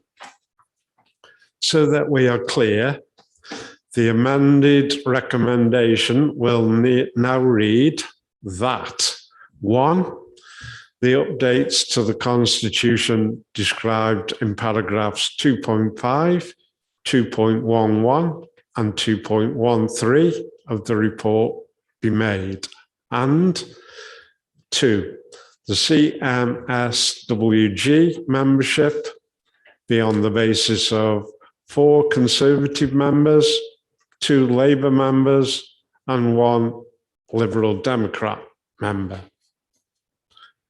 The Conservative group nominations are Simon Tagg, Mark Holland, Stephen Sweeney and Jill Heeson. The substitutes are Jill Waring, Trevor Johnson, Burke Proctor and Gary White. Councillor Simon Tagg, I would be grateful if you could confirm that I have that amendment right. And if so, will you please now introduce the allocations to committee's report, please? Councillor Tagg. Thank you, Mr. Mayor. This is, by the way, yes, that was correct. The recommendation before us, the amendment. Again, this has got a little bit of a history to it. I think it's a bit obviously delayed through COVID and the lack of meetings, etc. But the updates to the Constitution are fairly simple, as set out in the agenda. The second bit is obviously the Constitution and a new Constitution for the Council. Now, the history, we've talked about it many times in this Council, how the Constitution was really a bit in a poor state when we took over the authority in 2017.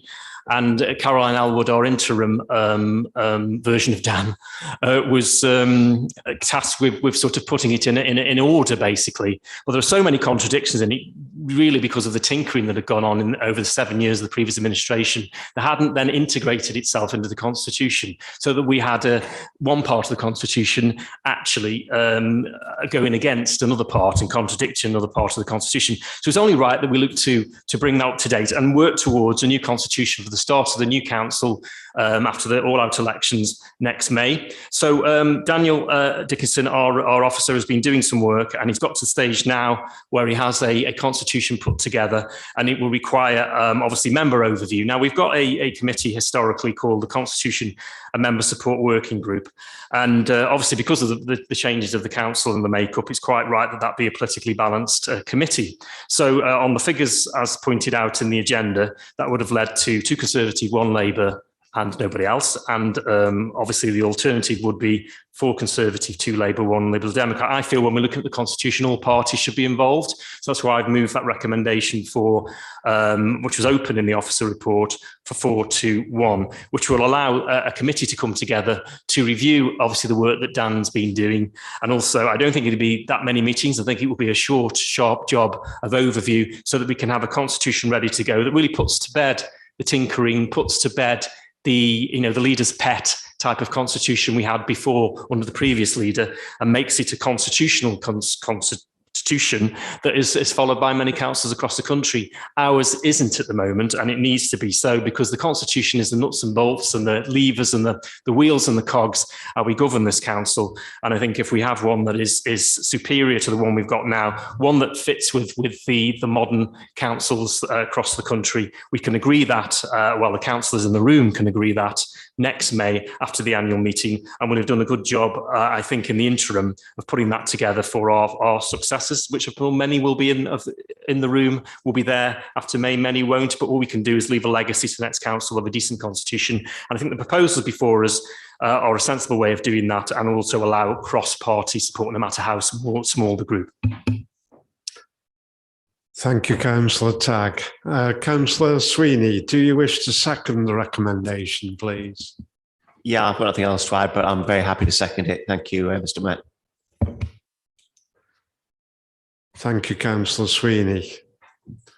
Members, we now move to a debate on this item. Can I ask you to indicate clearly by raising a hand if you wish to speak, please?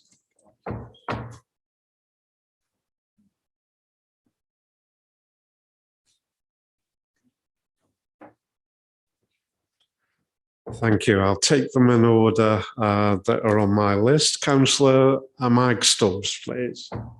Thank you, Mr. Mayor. The first part of the report, the Labour Group has no concerns with.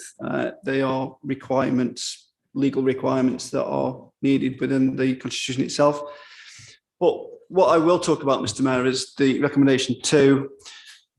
I can only speak with experience for coming up to 10 years in May, and not once has the Constitution Working Group ever been a political group. It's always been representative of the council. So everybody, every group, every independent group was represented on that panel, and it allowed backbench councillors in the main part, before it moved to a few cabinet members and shadow cabinet members being involved, to shape the Constitution, which should not be a political tool.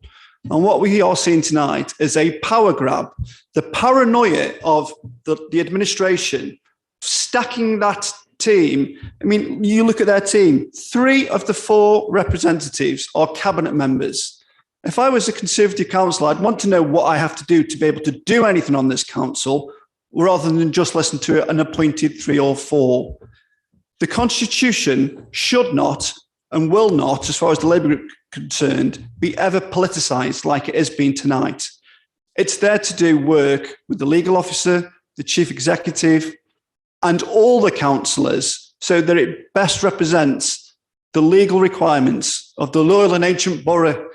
And what we've done tonight with this amendment is to politicise one of the last few organisations, or one of the last few committees on this council, because of the paranoia of a certain couple of councillors. It's not acceptable, Mr. Mayor, and the Labour Group will vote against it. Thank you. Thank you, Councillor Stubbs. Councillor Dave Jones, please. Thank you, Mr. Mayor. I agree entirely with Councillor Stubbs' comments that the Constitution is answerable to this council, that to politically balance the Constitutional Working Group, which has functioned perfectly well for a number of years. I haven't seen a move to politically balance it before. I think this is cynically based on a growth in the number of Conservative councillors due to the defection of a number of councillors elected as independents moving into the Conservative group.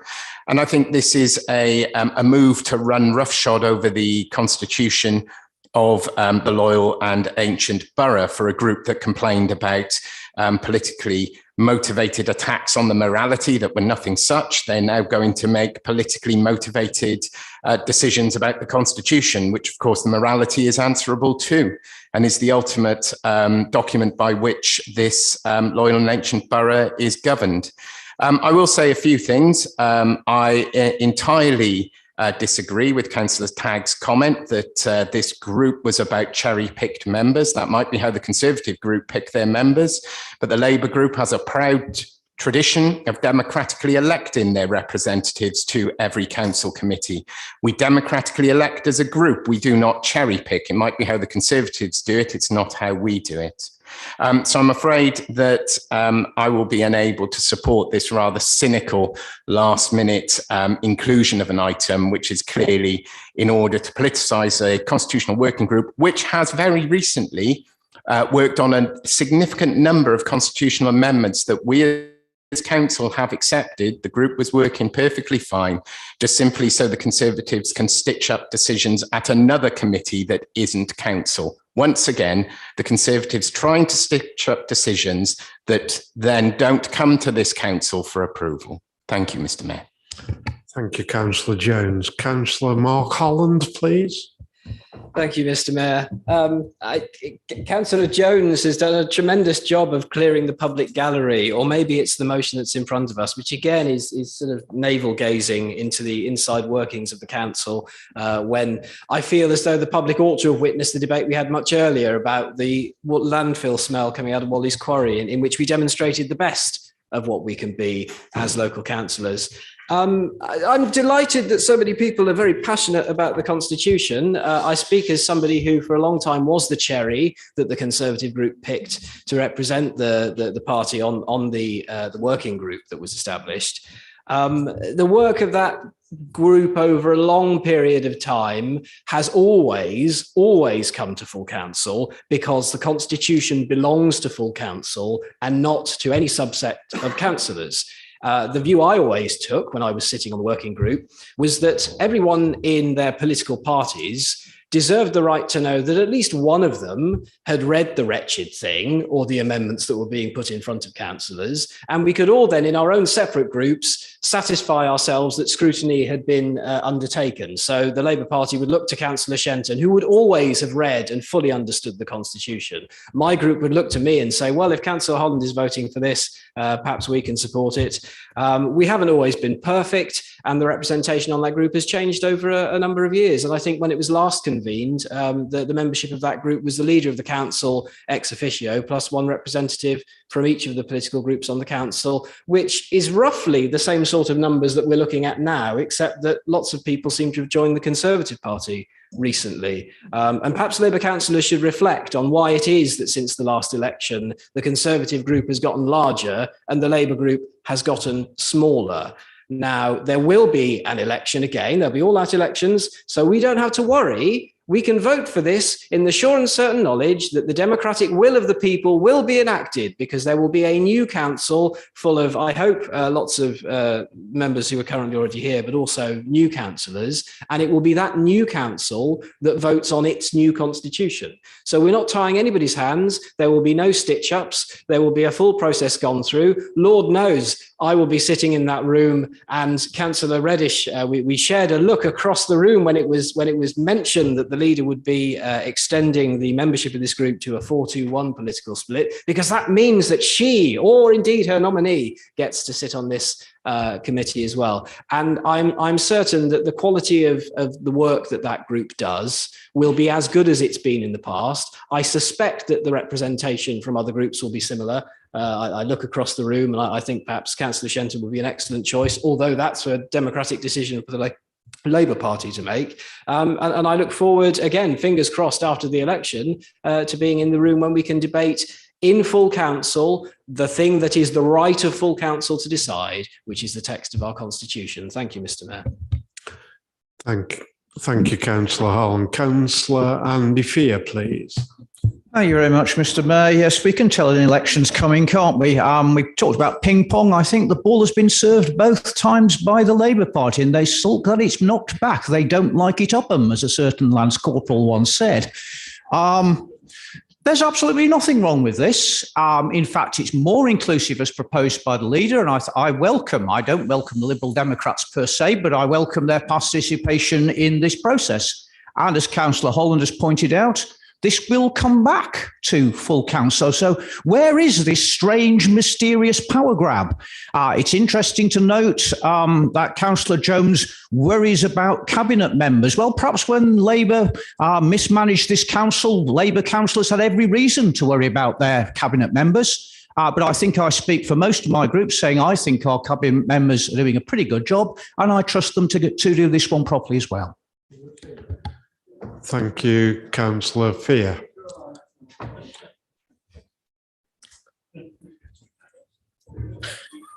Councillor Reddish, please. Thank you. I almost feel as though I'm the independent tonight. Perhaps my desk needs to be a bit further on. I'm delighted that there's a Liberal Democrat member on it. And I've been on it before, and I've never seen it as a politically powered group. It's been a group, and I think some of us have been a bit bored by it, to be honest, but others have been very excited by it. And I do think it's right for each group to be able to be involved in the Constitution. And so I think I'm going to have to support the recommendation. I don't see it as a political game, and I hope that the Labour people who join me with the Conservatives will all find it a very fruitful meeting. Thank you, Councillor Reddish. Any other speakers at all? No, thank you. Come back to Councillor Simon Tagg, please. Thank you.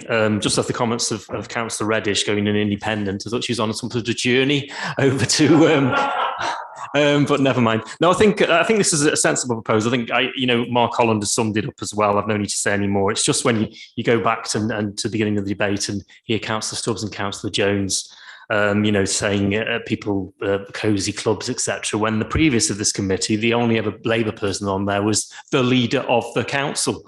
At least on this committee, there's going to be three three other members from the Conservative group.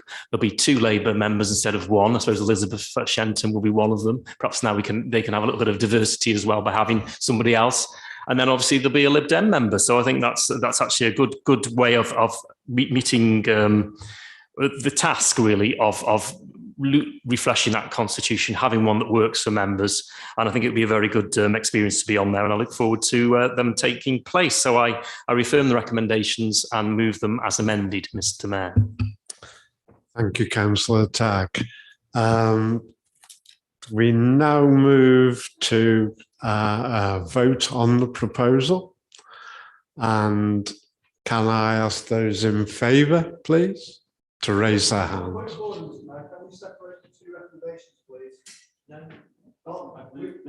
I've moved them as one, Mr. Mayor.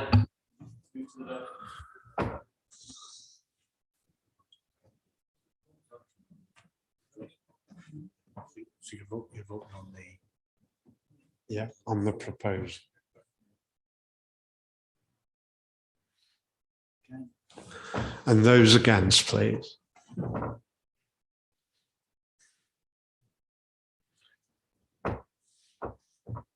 That's carried 24-16. The proposal is carried 24 votes to 16. Thank you.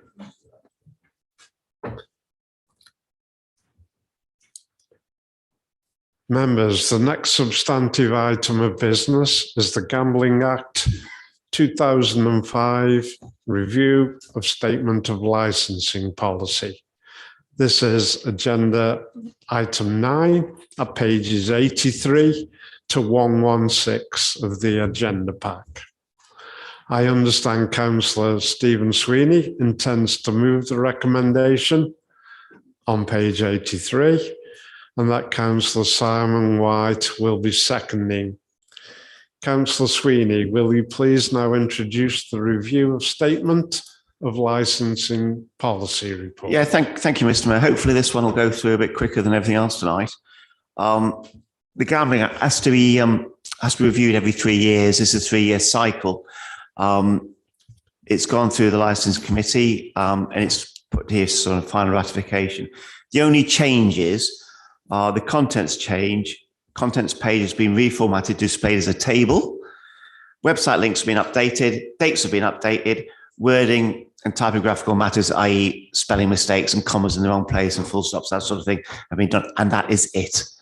I'm very, very happy to move this, and I'll pass to Councillor White to second me. Thank you. Thank you, Councillor Sweeney. Councillor Simon White, do you have any comments, please? Thank you, Mr. Mayor. I second the recommendation. Thank you. Thank you for that. I would ask for anyone wishing to speak to raise their hand. I see Councillor Mike Stubbs only. Councillor Stubbs, please. Mr. Mayor, I don't want to cut Councillor Hutton off if he wants to make a substantive point, but can I just thank the licensing team, the licensing committee, and suggest we move to the vote? Thank you, thank you, Councillor Stubbs. Councillor Hutton? Thank you. Anyone else wishing to speak? No? We will now move to vote on this item and ask Councillor Sweeney beforehand if you'd like to sum up any debate that we've had. We haven't really had one, Mr. Mayor. No, I'm happy to sit down and be quiet. Thank you. Thank you, Councillor Sweeney. I would like to put the proposal to the vote now. So all those in favour, if you could raise their hand, please. I think that's rather unanimous. Thank you all for that. We now move to the next item of business on this evening's agenda, which is the leader's statement. A copy can be found on pages 11 to 14 of your supplementary agenda pack.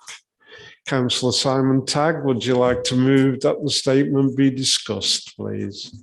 Thank you, Mr. Mayor. Yes, I'll do that. I'll move it to be discussed and take any questions and comments on the items on the agenda. Thank you. We will now take the statement a paragraph at a time. I will allow the leader or relevant cabinet portfolio holder to respond to any comments or questions before moving on to the next paragraph. I will take comments or questions 3 at a time on the same paragraph. If I could remind members, this isn't a debate. Once the leader has responded, there is no right for members to reply. We move to paragraph 1, cabinet meetings, excluding any items that are covered by the paragraphs below. Do members have any comments or questions on this? If you could indicate, please. No, we move on to paragraph 2. The review of COVID impact. Do members have any comments or questions on this?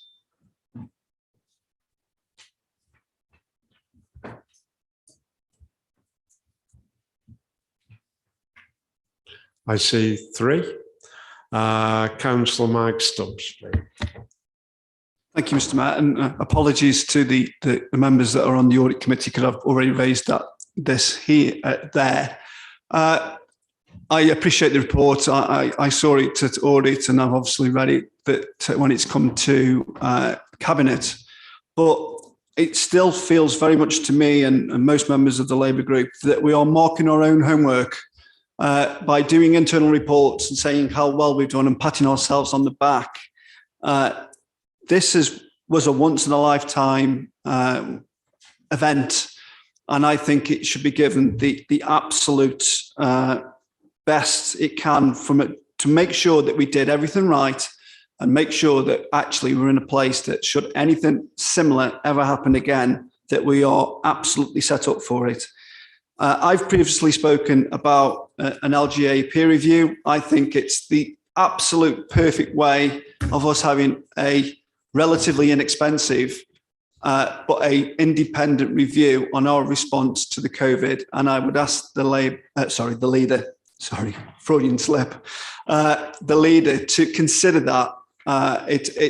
We've pushed for, the three members of the Labour Committee on Audit have pushed for this several times, that we need to have an independent review about everything, not just the finances, but right through the whole of the organisation. Thank you, Mr. Mayor. Thank you, Councillor Stubbs. Councillor Jenny Cooper, please. Thank you, Mr. Chairman.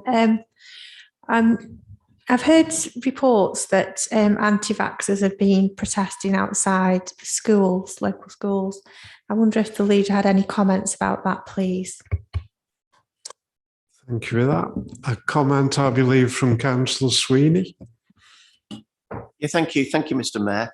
Oopsie, sorry about that. Yeah, a couple of things really when we went through this, and I think Councillor Stubbs said we're patting our back and think haven't we done well? Well, actually, yeah, I think we have. I think this council's response to the pandemic has been absolutely phenomenal, and I'm very proud to be a member of this council, and I'm very proud of our officers as well who've helped us in this matter. I'm very, very, very proud of what we've done. The two things though that leap out at me is the fact that we've passed £40 million worth of money to our businesses. Now, one of the grants, we actually gave the money out. We had the money in because we were so desperate to get it into businesses' pockets to stop people going out of work. And that was a decision which I think the probably chief exec probably had a few sleepless nights over that when we were going to get the money in. But I mean, this is how important we put this. The other thing, and I said this at every meeting when we were in the middle of the crisis, the government listened, the LJ listened, our MPs campaigned on our behalf, saying that these councils can't live without the money we normally get in. And the government gave this council in excess of £5 million last year to get us through this crisis. And I think that's something that we should never, ever forget. But I'll just go back to what I said. I'm phenomenally proud of the way this council has behaved. And I'm sure other members will say the same. Thank you.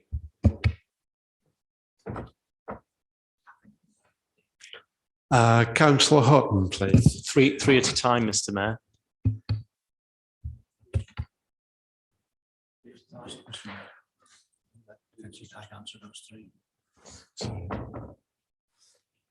I've gone out of order there. Yeah, my math's not very good. Can I ask Simon Tagg to comment on those three? Thank you, Mr. Mayor. I'd like to. I'll take the comment from Jenny Cooper first. I think this is a really important issue. I sit on the Outbreak Control Board as the council's representative, which has representatives from across the county. And this has been an issue which has come up a number of times about anti-vax people are against the vaccinations. Demonstrating outside schools. I believe that in many schools in the borough have experienced this, many across the county, and I just think it's completely out of order. People have their personal views on whether they have the vaccine or not, that's their choice, but if they start then to intimidate young children going into school to try and get a message to their parents or to make a point, I think it's completely disgusting. I think everybody knows the value of the vaccine. and everybody's choice is whether they have it or not. And mercifully, thankfully, the vast majority of the population having the effect that is leading to the low hospital admissions and the low deaths at the moment. So I'd just like to, say thank you, Jenny, for raising that. And I think it's something which I'm sure the whole council will back me on that we send a message that isn't acceptable, it isn't tolerable to do that, and it shouldn't be happening, and they should move along. Councillor Stubbs, it was obviously FAPS, it went to the report on impact of COVID. And I'll say, talk about, he did mention marking our own homework, but we put it towards FAPS. As he said, there were 3 Labour members on there. And other than that, I don't think he had any problems to raise with the council's performance, other than to say we shouldn't be marking our own homework. The One Council programme, which is later on the agenda and is also coming to FAPS in December, captures a lot of the learning and good work that came out of the COVID, and that's going to be scrutinised by members, so we won't be marking our own work on that. I agree with him about a peer review, I think, and it's something we would have had by now if it wasn't for the COVID pandemic, because Martin, our Chief Executive, was on the verge of asking them to come into a peer review. Probably it would have been mid-2020, wouldn't it, Martin? And the world changed, didn't it, during that period, so we couldn't do that. I think now the run up to an election isn't a time period when the Audit Commission will want to come in and start to do a peer review for obviously political reasons. It will be taken one way or another for political advantage. We've seen enough of that tonight, haven't we? So I think it probably, the start of the new year, when the new administration is bedded in, that will be the right time to have a peer review. And I think it would look back, over the last few years, and I think you would see, as Councillor Sweeney says, I echo his comments, what a good performance the council staff have made of all areas, whether they've been working from home, whether they've been on the front line, whether they've been working in Castle House throughout, and the elected members that have supported them from all parties across the board have supported their communities. And it's a good story to tell. Thank you, Mr. Mayor. Thank you, Councillor Tagg. I believe I've got 2 other members wishing to speak. Councillor Hutton, please. Thank you, Mr. Mayor. Councillor Sweeney's already mentioned the business side of things, but I'd like to mention 2 other matters. Many people were locked in their homes during the worst of the outbreak, and I'd like to thank, in particular, the council waste services, which kept going, and there was no build-up of waste. And I know from all the people I've spoken to, that's one thing that stands out from residents of this borough, that they were so grateful that the detritus of their lives was removed on a weekly basis. So thank you particularly to the teams who worked through that. I'd also like to extend my thanks to the County Council, which leapt in very early, buying up PPE. So our care homes, particularly in North Staffordshire, did not go without PPE. And I just think that between Newcastle Borough Council and Staffordshire County Council, we've had an amazing response that many other parts of the country did not have. So I'd like that to be noted. Thank you very much. Thank you, Councillor Hutton. Councillor Northcott, please. Thank you, Mr. Mayor. I'd just firstly like to say that I agree. This council's done a marvellous job in terms of managing the COVID impact on our borough. I'd just like to thank Councillor Cooper for raising the issue of the anti-vaxxers. Not only did I sit on the last outbreak board with our leader, Councillor Tagg, but I also sit at the County Council on the Health Scrutiny Board. And recently we've discovered that the anti-vaxxer brigades have been up in their ante in terms of harassing parents at school gates, but also posting posters over posters that are for information purposes and harassing other general people on the street. It's important that we send this message, and I agree with Councillor Tagg 100%, that we send this message that the anti-vaxxers are not to be tolerated. They're particularly aiming at a vulnerable age group that we're trying to target right now in terms of getting vaccinations into children, into the age ranges where we've seen the highest data in terms of infections recently.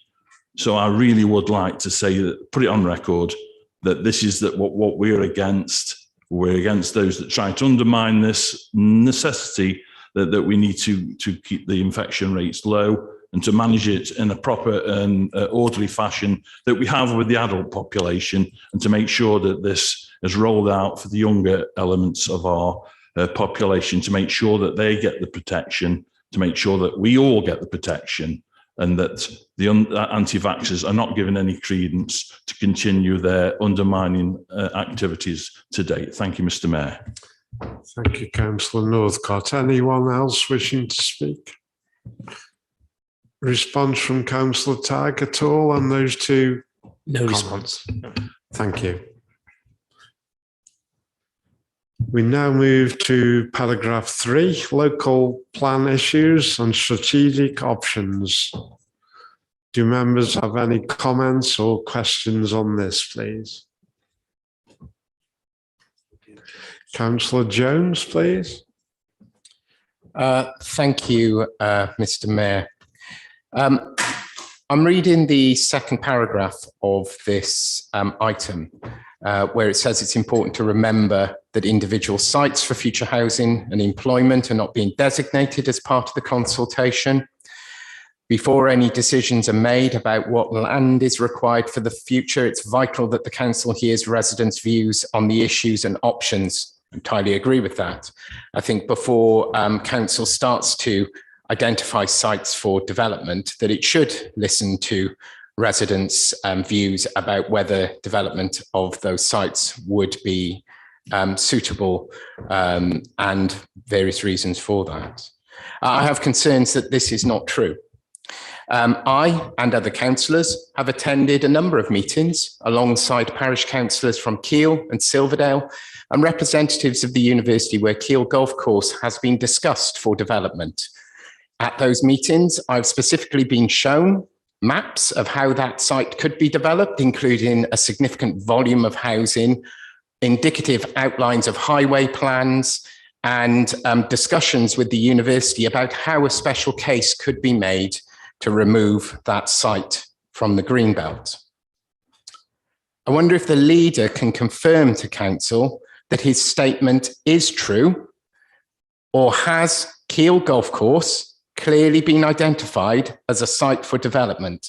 Because if that work has gone into the development or identification of the site for development to make a case to take it out of the Greenbelt before residents have had chance to respond on the consultation of the strategic options, then there is an element of predetermination going on by the cabinet in order to get this site into the local plan.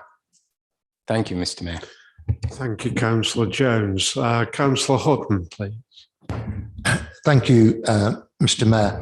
I'd like to remind members of what's at stake if we don't have a local plan.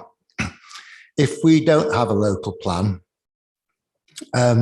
it means that government will impose what it thinks Newcastle should have in terms of building, and it will take decisions away from Newcastle Borough Council and impose what it thinks.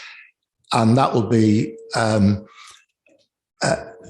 license to build by developers wherever they want. I'd like members to go out to loggerheads and see what development has gone on there because there was no local plan and nothing to stop them. It's quite horrendous how loggerheads has become the third largest conurbation in Newcastle-under-Lyme. And because we didn't have a local plan, Gypsy have bought land in different areas and moved on to it. And one's just been recently approved by planning inspector and others under review. And I think without a local plan, we are going to be in enormous difficulty. So it's really important that we have a local plan as quickly as possible before government steps in and does what it thinks and gives us what it thinks is right. Thank you. Thank you, Councillor Hutton. Councillor Holland, please. Thank you, Mr. Mayor. Councillor Hassan has said a little of what I was planning to say, but my question to the leader, I suppose, would be, does he agree with me that members of the planning committee ought to be extremely careful when expressing views on particular parcels of land that may be within the scope of the local plan, or maybe within the scope of developers' minds right now? And would the leader also agree with me that it is more important to have a local plan than anything else, and that while we do not have a local plan, every green space in the borough is at risk? Would the leader further agree with me that the Labour Party, when they ran this authority, certainly left us unprotected without a local plan, as part of their plan to merge our planning functions with the City of Stoke-on-Trent and produce a joint local plan that would undoubtedly have been worse than what is currently under consideration? Thank you, Councillor Holland. Would you like to respond, Councillor Tagg? Certainly would, Mr. Mayor. I think Councillor Holland is correct. I've been really disappointed by the politicisation of this local plan process by members of the Labour Party, Green representatives, and unfortunately also one Liberal Democrat as well, who's not a councillor but is active in Chesterton. And this involves spreading false information into the community about the current strategic options consultation and claims relating to sale of green spaces in the borough. And namely, these are calling into question the consultation timeline, the process, when in fact it follows a well-established guidelines, and such consultations take place on local plans at this stage across the country. And this consultation actually includes more sessions out in the public than the joint local plan version of this, which was under the control of the Labour group a few years ago. We're going out to more communities, aren't we, Paul? And we're going out to speak to more people about this and giving them the opportunity. And I see claims on social media that I believe are backed by at least one Labour councillor in this room, claiming that the council is looking to sell green space and cut trees down in Chesterton. This is, I believe, Cross Street, which is owned by Aspire Housing. Okay. And then Madeley and Ashley I've come to. I cannot see any borough council land that's up for sale in any of those. So the list goes on. We come to Bradwell, which has been put forward. And of course, there are two sites there, which quite rightly are being looked at for some sort of development. And I will remind Labour councillor for Bradwell, who's always probably over the road saying this earlier and saying these type of things, that was actually brought forward, taken through the planning process and put up for sale by the previous Labour administration. And then we turn to the cemetery, the crematorium grounds, sorry. That is the only decision made by Cabinet, is to utilise some of that land for the extension to the crematorium to allow people that have their cremation taking place at Bradwell to be interned or their ashes scattered on the grounds there. We're running out of space there. That's something that's not the fault of this administration. It's something that's come to light since 2017. And it reminds me of when we had, we came into power in 2006 after 20 odd years of Labour leadership, and there was no room to bury anybody. So we had to get the cemetery up in Keele pretty quick and bring it into use so we could actually bury people within the borough. So similar situation in Bradwell means we need to utilise that land. There's a lot of conversations to go yet before that is finally decided and how that's going to work, and the community will be involved in that. Keele Golf Course.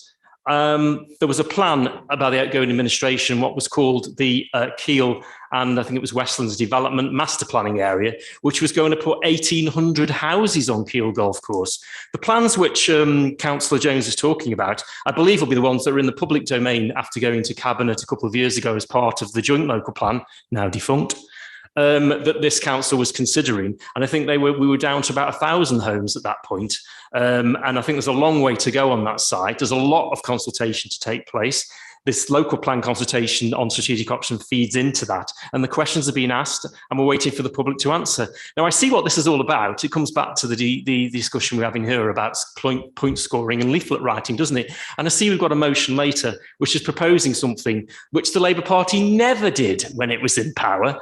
And this 51% referendum of people, they didn't do that in Nightway, the Bradwell Hospital, when they took that through Cabinet to flog it, or when they tried to flog Sandy Lane, or when they tried to flog the Grumbles in Chesterton, when they tried to flog Stafford Avenue. The list goes on. Please remind me of any more, Steve, I've missed. And also remember, the first cabinet decision I took as leader with my cabinet and the Conservative group took was to remove sites that were going to go through that same process in Westlands, in Westbury Park, etc. And just to remind you that the Peel and Westlands development plan included the Butts and Bunny Hill that Labour were bringing forward in their twilight of their administration in 2017. So I'll take no lectures on green space or consultations from the Labour Party. This is a sound consultation, gives people the opportunity. But I will say, just as people have said, we need to have a local plan. We have a growing population and we must prepare for the future,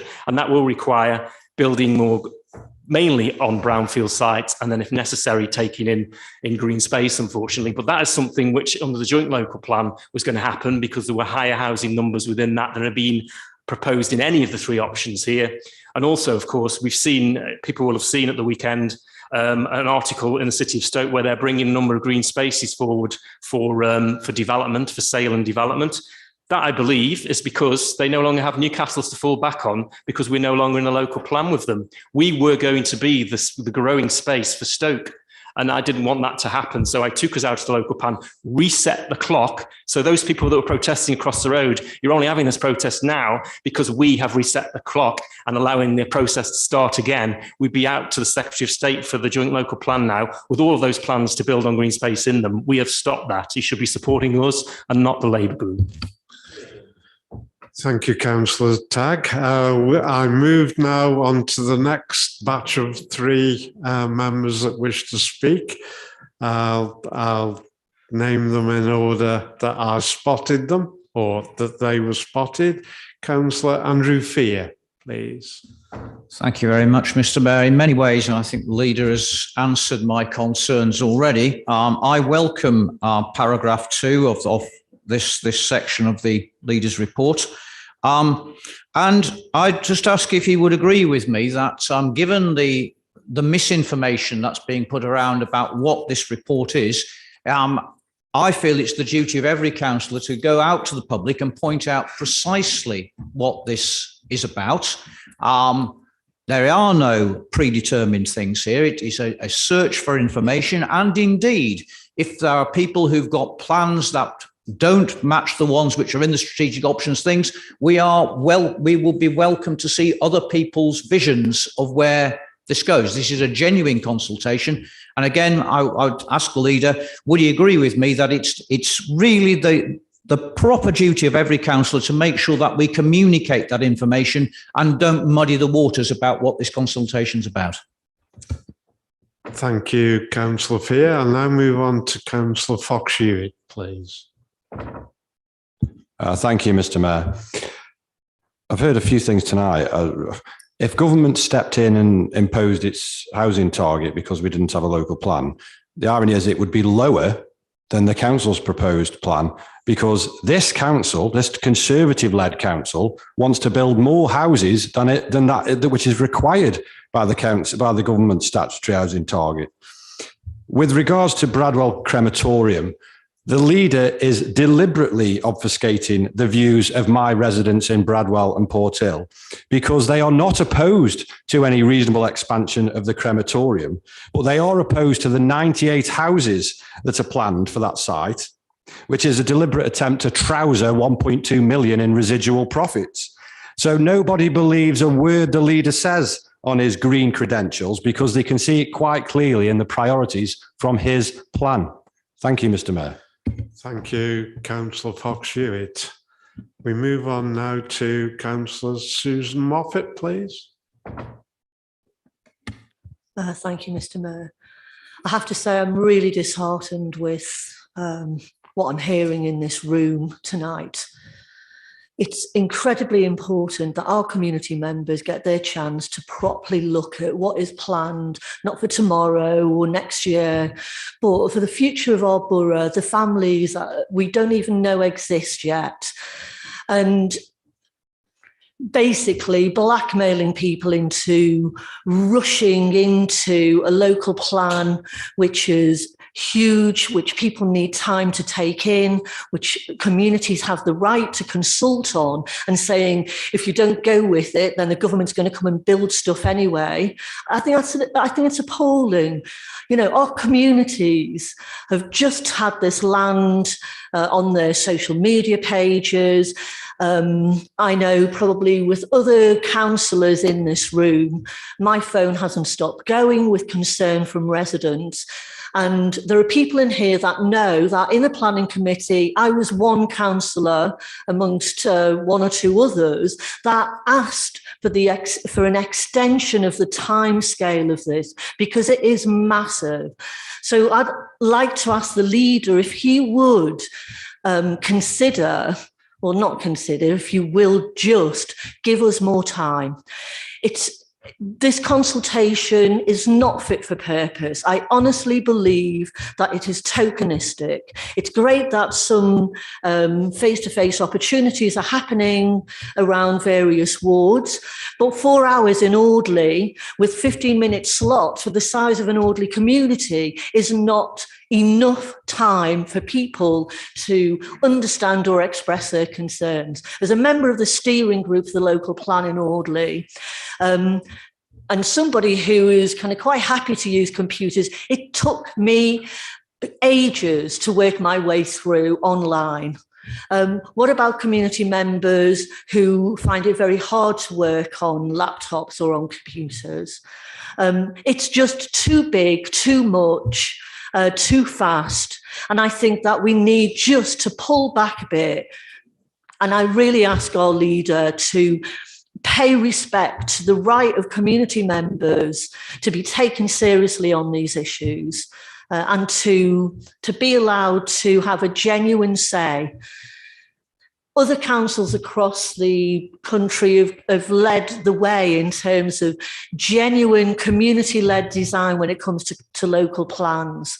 And our borough deserves nothing less than the best examples across the UK.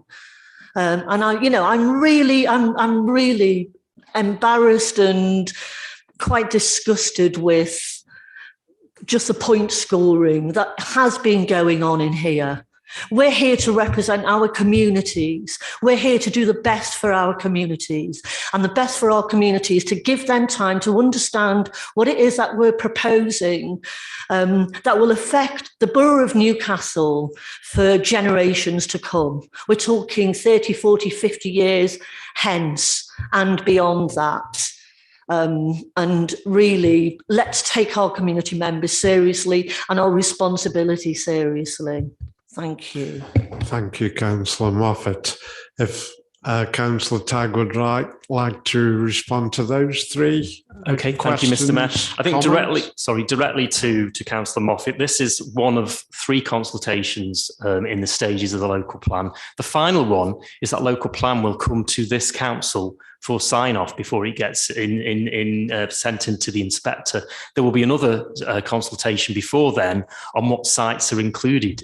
This is a strategic policy options. This is the same as every other council goes through at this stage of the local plan. There is no all that colourful language that Councillor Muffy passes. Again, I believe, for the gallery, for the show, for the fest across the road they just visited, and I think it's got to be put back down into its box, and we get on with this consultation, which has run from the 13th of November until will run till December as well. So there's plenty of time for people to have their say in this initial consultation, and plenty more indications, I've just said, of the two chances to have a consultation input going forward, Mr. Mayor. Thank you, Councillor Tagg. If I could just make a quick comment to Councillor Moffat. I personally would like to hear what the Leader of the Council said then. So if you could refrain from interrupting, that would be appreciated. Yes, I beg your pardon. Thank you. And I beg your pardon, Leader, but I'm not using colourful language for the sake of it. I'm here representing community members. Thank you, Councillor Moffat. Thank you. Move on. I've got two other members who'd like to speak. I'll move on to Councillor Mike Stubbs, please. Councillor Stubbs. Thank you, Mr. Mayor. Let's try and bring the temperature down a little bit. Councillor Hewitt actually beat me to the punch on the government targets being actually lower than the numbers that we're talking about here. So the scare tactics that some councillors are playing tonight are ridiculous. This is a choice. This is a choice for all of us. The choice that this administration is trying to make, any of the choices on the table are above government targets.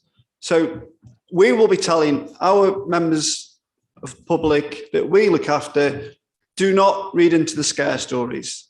Now, I absolutely take the leader at his word. There are 3 consultations, but I also agree with many councillors in this room that this consultation really isn't worth the paper it's written on. By simply having it online and a few odds and sods lying around the borough does not create a worthwhile consultation. You know, my group will roll their eyes. I'll take us back to the God's own town of Kisgrove. To do one public event in the town hall for the second town in the borough, where there are literally tens of thousands of people that cannot get from Malcop or Talkenbutt Lane to the town hall, especially during the day when 2/3 of the meeting was actually taking place, that to me is not a good consultation. One other thing I'd like to ask though, and if we're asking questions and, you know, I want a yes or no on this, is the leader categorically saying tonight that he will not build houses on Keele Golf Course? Yes or no? Thank you, Mr. Mayor. Thank you, Councillor Stubbs. I move on to Councillor Paul Northcott, please. Councillor Northcott. Thank you, Mr. Mayor. If people want to see what it's like not to have a plan in place, take a trip over to Loggerheads and see the amount of building that's going on at the moment. Not only building that's gone on, but a building that's not being adequately administered in terms of the 106 money that was previously set out when the planning permission was given. I'm appalled at the level of building that's gone on there. It's inappropriate to the needs of Loggerheads. And it has to be said, that was as a result of not having a proper local plan in place. So that's not a scare story, that's reality. I'd just like to point that out to my honourable friend over there that's made a criticism about the panic. The second part I'd like to make perfectly clear is that people are allowed to write in and give their comments, despite things that have been published online. They're allowed to give their comments in writing to the options and issues paper.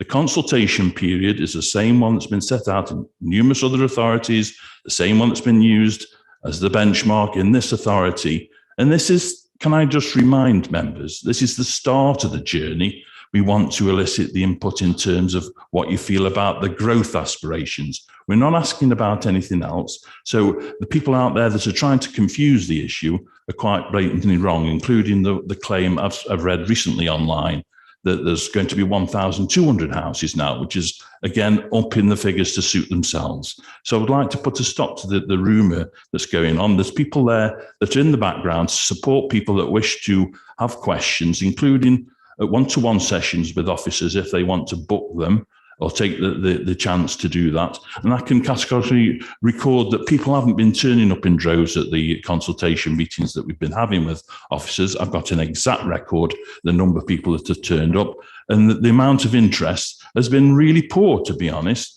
And I blame that partly on the lack of interest in this, and the council's making it out that we're not giving the public a proper chance with this, when in fact we very much are. And if the public in their particular wards are not au fait with what's going on, then it's their duty to try and remind them and provide the opportunity to signpost them to the avenues that are made available. This consultation has gone way beyond what was offered before in any previous administration here at this council, and also the addition of the digital input side to make things even easier for people to make a comment. So I don't hold any water in what the opposition party have put in this. Thank you very much, Mr. Mayor. Thank you, Councillor Northcott. Councillor John Williams, please. Councillor Williams. Thank you, Mr. Mayor. It really saddens me to hear the last words of Councillor Northcott and the remarks by the leader of the council. And they don't like scrutiny, we know that. The scrutiny meetings in this council are heartbreaking. They don't like scrutiny. And what's going on is people's points of view coming forward. A lot of it now, and we're stuck with social media. And it's clouding the issues, and they're wafting this smoke screen tonight. We go back to loggerheads. The reason they developed in loggerheads is because we didn't have a 5-year housing land supply. That's the reason that developers could come in, as that was the main reason why developers come in and develop those sites at loggerheads. And quite strange that they don't mention Whitmill, Bowman's Gate. That's another site there.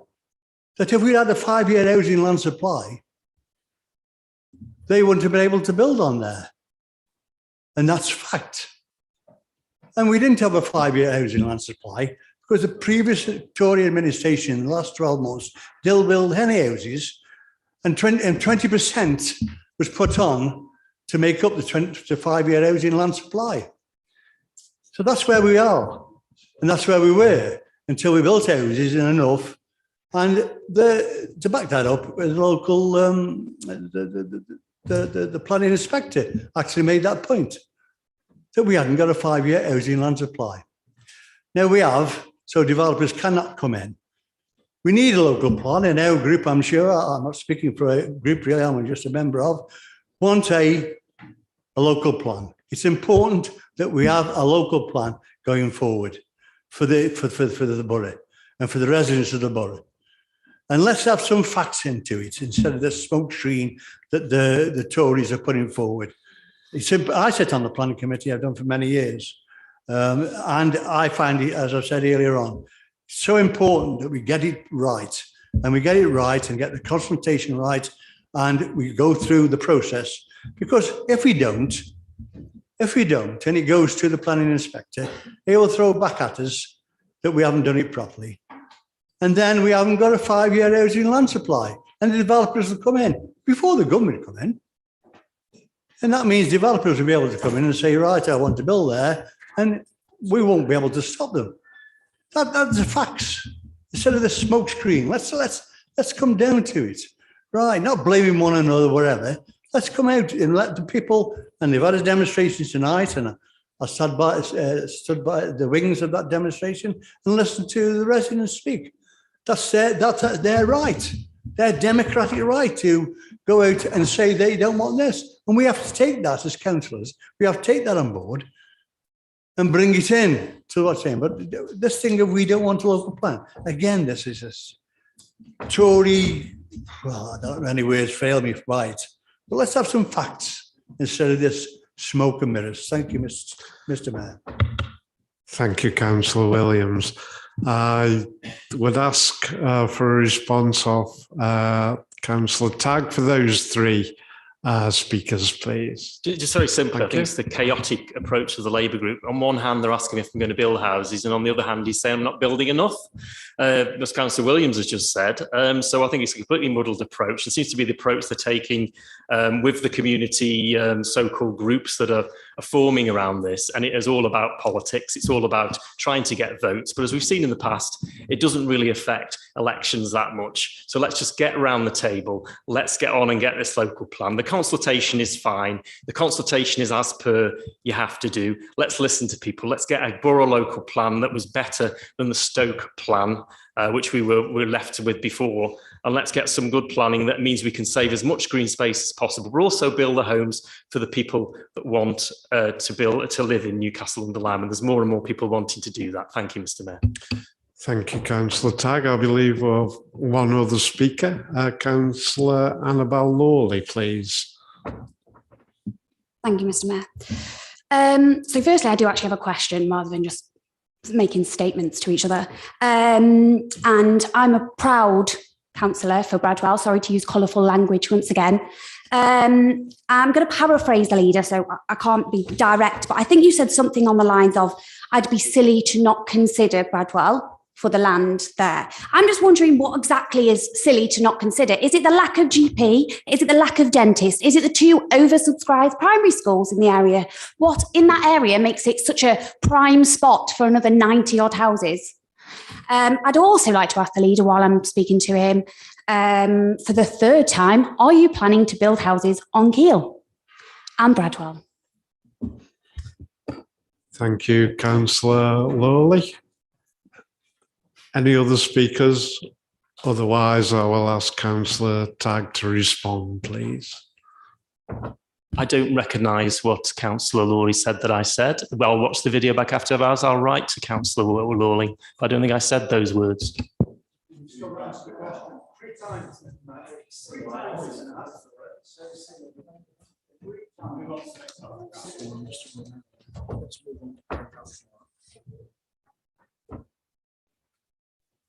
Okay, we move to paragraph 4, Town Centre Car Parking Strategy 2019 to 2029. Update. Do members have any comments or questions, please?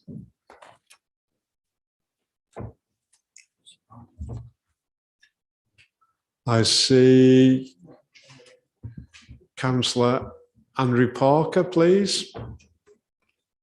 Thank you, Mr. Mayor. I was going to have a ramble on about this, but I think as we've rambled on enough tonight, I'll just get to the point in asking the leader the question I want to ask. It was to do with the markets, the different types of markets that they do have. Mainly, it was to do with the dog themed one that we had a few weeks back. And my question is, are there any plans for it to be repeated? Because I would love to go and have a look at it myself. Thank you, Mr. Thank you, Councillor Parker. Councillor John Williams, please. Yeah, thank you, Mr. Mayor. I'll ask the leader of the council. Did we find that the free parking that went on for about a month in the streets of Newcastle had any effect on the shopping in the town centre? Thank you. Do you want me to? Any other speakers? The free parking went on for a month. Yeah. No other speakers. Councillor Tagg, please. Quickly, Councillor Parker, yes, there will be, and there will be more themed markets, perhaps even another doggy market. Sorry you couldn't make that. And answer to John, the free parking is still going on, obviously, till the beginning of January, but there will be an evaluation. It will come through on the cabinet performance indicators. And it's too early to say it's only been going for a month or so, but it's going, just to give it a good plug, it's going till January, free on the Midway car park from 9 till 1, and then £1 after 1 on all of the town centre car parks. I didn't quite explain myself, really. It was on the county council on the streets where they tarmacked the services and didn't put any yellow lines down. So the shoppers in the town centre took advantage of that, and they still do alongside the old civic offices. So the county council didn't put any. It's still happening now. So that. Okay.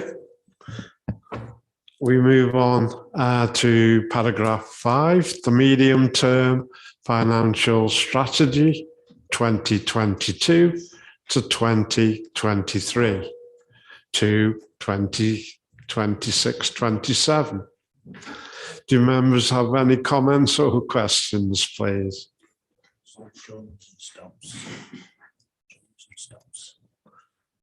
Councillor Jones, please. Thank you, Mr. Mayor. Can the Cabinet member or leader confirm for me whether the MTFS contains budgetary inclusion for exploration of Keele Golf Course for the development of housing, please? Thank you, Councillor Jones. Councillor Stubbs, please. Just a quick one, Mr. Mayor, and actually an answer in writing will be fine. Can the leader or the portfolio holder confirm whether any borrowing is currently taking place and for what projects it's actually doing? That's not budgetary, actual spend, please, Mr. Mayor.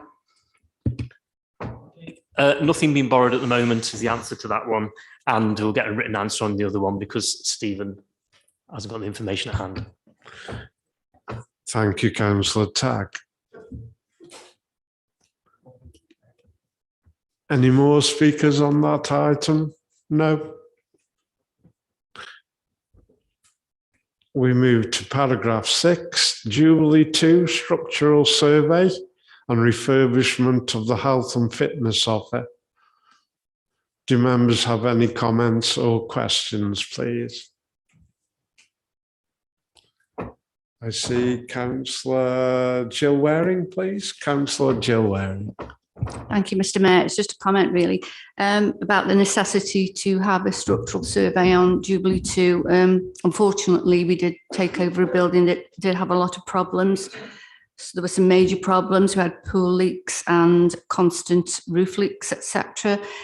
There were a lot of minor problems, and these have been worked through now, and we have resolved most of the issues. But we just had the results of this structural survey, and there's only niggling problems now. So hopefully we can get those worked on too, and I think we have made good progress. Just want to say thanks to the staff and the officers, because I think overall Jubilee 2 is looking really good at the moment and has a lot to offer since we reopened after the pandemic. The new design for the gym is progressing well, and I've seen draft plans for the layout of the equipment, and it looks really exciting. Membership's growing. We have staff have had additional training in order to enhance the customer experience. That's really excellent.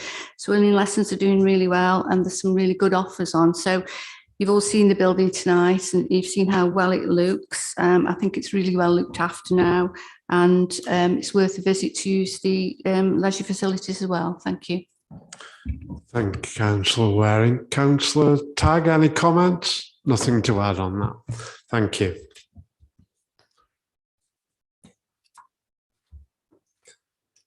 We move to paragraph 7, the energy efficiency programmes for Newcastle-under-Lyme. Do members have any comments or questions, please? I see Councillor Jill Heason, Councillor Andrew Fox-Hewitt, Councillor Mike Stubbs. Thank you, Mr. Mayor. It's incredibly important that we support our vulnerable households, particularly with the cold weather approaching and the fuel costs rising. I'm pleased that we are working with Staffordshire County Council to deliver the Staffordshire Warmer Homes scheme, but I'm particularly pleased that we've got further funding for Beat the Cold. I've worked with Beat the Cold historically, and I think they'll be an invaluable resource for our residents. And for councillors that may or may not know about them, they provide an energy advice service with support visits to help our most vulnerable residents. And that includes assistance in applying for free or subsidised energy efficiency improvements, finding the best tariff and switching companies, and referral to agencies that specialise in checking benefits. I'm just really pleased that we're retaining this service, and it will benefit our residents. Thank you, Councillor Heason. Councillor Fox-Hewitt, please. Thank you, Mr. Mayor.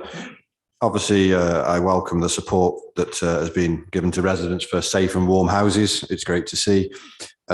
Just a caution, I'm sure many councillors are aware of the issues of solar electricity over in Stoke and how hundreds of residents were left out of pocket, and the subsequent investigation undertaken is being undertaken by Ofgem. Just a question about what processes are in place to ensure that residents are protected from such dangers that we've seen in the past, and the ethical framework that's going to be put in place. Thank you. Thank you, Councillor Fox-Hewitt. Councillor Mike Stubbs, please. I will draw. My question's been asked. Thank you. Your response, Councillor Tagg, please. I think that's a valid point that's been made there, and we'll let all members have information on that. Okay. Any other speakers? No. We move on to paragraph 8. Air quality update. Do members have any comments or questions, please?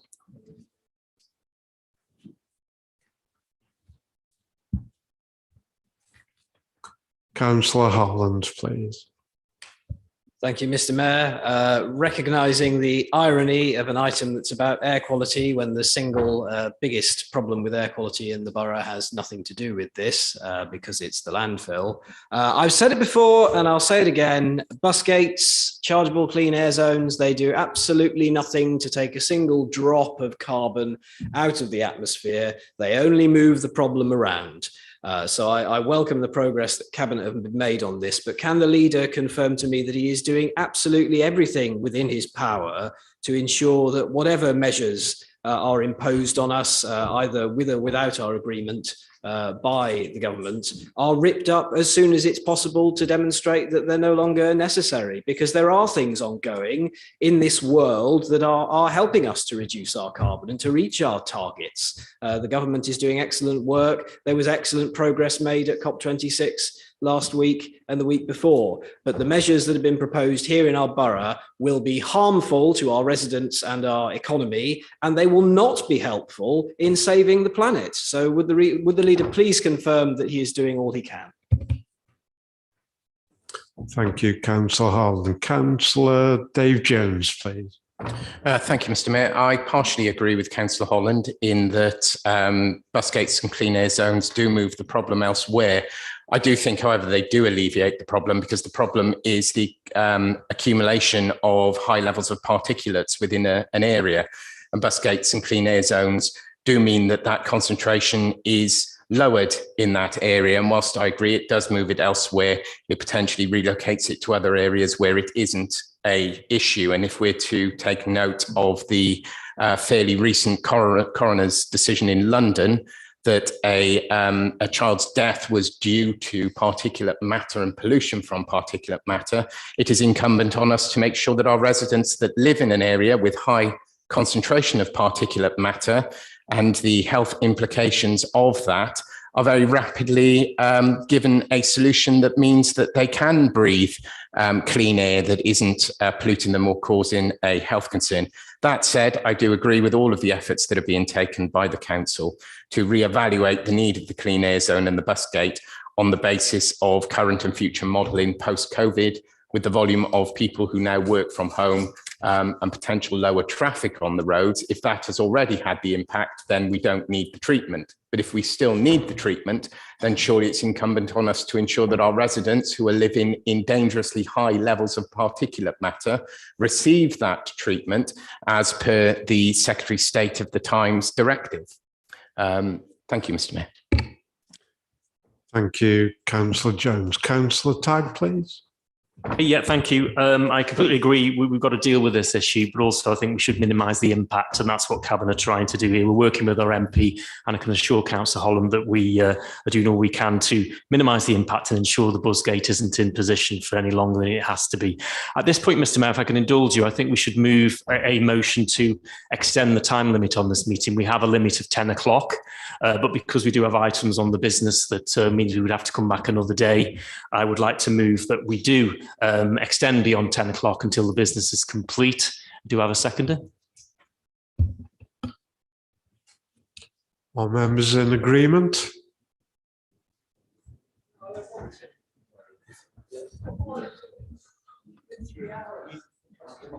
We'll Can I second Councillor Tagg, please, on that, Mr. Mayor? Can I take a vote on whether we extend to after 10 o'clock, please? We will extend, thank you.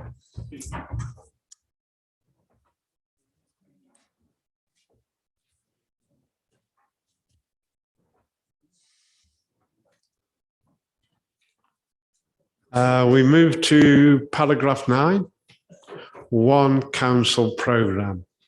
Do members have any comments or questions, please? I see 2. Councillor Ian Wilkes, please. Thank you very much, Mr. Mayor. I welcome the new website. It is a great improvement over the old one, which for a caveman that uses his tablet as a frisbee after 2 minutes, I'm quite enjoying it. It is easy to use and you get to the service. I do note that it's still a work in progress, so I've only have a 2-minute warning before I use my frisbee. The question is, when will it be fully functional? Thank you, Councillor Wilkes. Councillor Paul Waring, please. Thank you, Mr. Mayor. I'd like to welcome the reopening of the Customer Service Centre in Kidsgrove, which in my opinion is a much needed facility In view of the time it's being closed, can I ask the officers and fellow Kidsgrove councillors to publicise this as far as they possibly can, because many of the residents will be unaware of its reopening. I also note that the opening hours are the same as they are for the office at Kidsgrove Town Council. So perhaps there's an opportunity for the Town Council and the Borough officers to work more closely in order to provide a more comprehensive service for the people of Kidsgrove. And just as one final point, if it's not already been done, could we ask for the sign with the opening times on it to be modified so that anybody who does come when it's closed will now understand when they can actually access the service? Thank you. Thank you, Councillor Waring. Any other speakers? Can I come back to Councillor Tagg, please, for his comments? Thank you, Mr. Mayor. Starting with Councillor Waring, yes, I think it's really good that the centre is back open. Of course, working in partnership with the town council is a sensible thing to do. Hopefully that will be the start of a relationship working in Kidsgrove there together. And I completely agree with what he said, and I'll take about signs, etc. And I'll take that and the advertising of it. I will take that away and ensure that that happens. Thank you, Mr. Mayor. And the answer to Councillor Wilkes is yes, the website is very good. It's in the process now of going through the beta stage. And I believe within 2 or 3 months, it will be fully back office, if you know what I mean, with all the forms and that. At the moment, it's a leap forward on the old website, and it will become more functional as we go on. Thank you. Thank you, Councillor Tagg. Any other speakers on that item? No. We move on to paragraph 10. Finance and Performance Review Report. The first and second quarter of 2021/2022. Do members have any comments or questions, please? I take a comment from or question from Councillor Julie Cooper, please. Thank you very much, Mr. Mayor. I welcome the improvement to the Grosvenor sunken roundabout. Not only the CCTV, but also the mural in the subways. Is there any plans to do the same in some of the other town centre subways? Thank you. Thank you. Thank you, Councillor Cooper. Any other comments? Councillor Jill Burnett, please. Whilst on the subject of CCTV, can you please give us an update on where Kidsgrove Town Council is regarding the installation of CCTV in their town? It's just nothing seems to be happening at all. Thank you, Councillor Burnett. Can I refer back to Councillor Tagg for his comments, please? Thank you. Councillor Sweeney will handle the question from Councillor Cooper, and Councillor Jill Heaston will answer the question from Jill Burnett. In answer to Councillor Cooper's, obviously the Grosvenor roundabout is a lot better now. It's a lot cleaner, lighter, brighter, fresher, and the CCTV coverage is something that we're getting quotes for now and looking at the how we can expand it across other subways. Thank you. Thank you, Councillor Sweeney. Any other further comments or questions, please? I haven't missed you again, have I, Councillor Heaton? Yeah, but it's okay. I'll do a written reply because we're going to be here all night otherwise.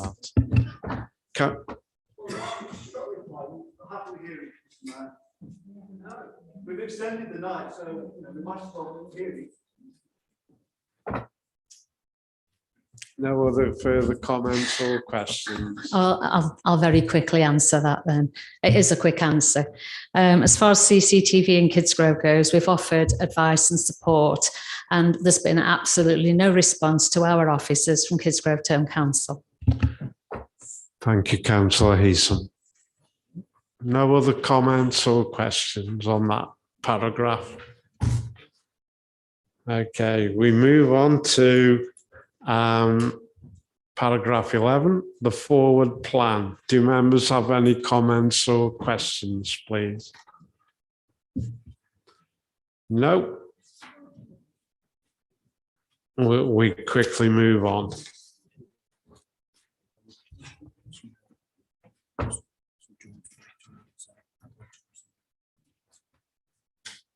You wish to raise a point, Councillor Jones? Thank you, Mr. Mayor, and thank you for indulgence on this. Under a point of procedure, Council has tonight, under the Constitution, voted to extend its sitting, which is entirely appropriate. It hasn't voted to notify of the period of time that it intends to extend its sitting for, which is one, inappropriate. Secondly, we have a number of councillors that have parental responsibilities. We have a number of councillors that have work responsibilities. We have a number of councillors that work early shift patterns. As a consequence, I think it would be sensible at this point to move that we end the meeting with the leader's statement, which we have just concluded, and that we meet again as council, given that we have a history of cancelling council meetings due to lack of business, and we've had a bumper amount of business, that we meet on a separate occasion to discuss the motions. We can take the reports of the chairs of committee as written. I have no problem with a quick verbal update for those where we need a quick verbal update, but would it not make sense, given the parental and work responsibilities of a number of councillors? I think you've made your point, Councillor Jones. You're extending the meeting deliberately now. Can I move that we end at 10:30? Any seconders for that, Councillor Jones?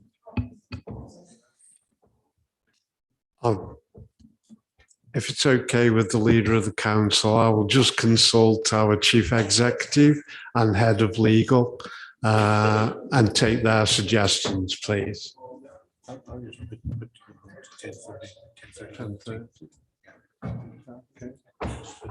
Okay. It's recommended that we put to members that we close the meeting at 10:30. Can I see a show of hands agreeing to that, please? We carry on till 10:30. Thank you. And thank you, Councillor Jones. Members, the next substantive item of business is the reports of the chairs of the scrutiny committees. This is agenda item 11, which is at pages 117 to 122 of the main agenda.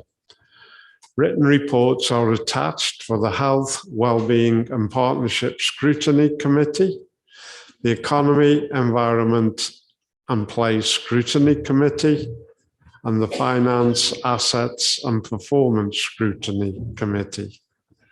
These reports are here for information and noting. Please can these reports be received? Thank you for that.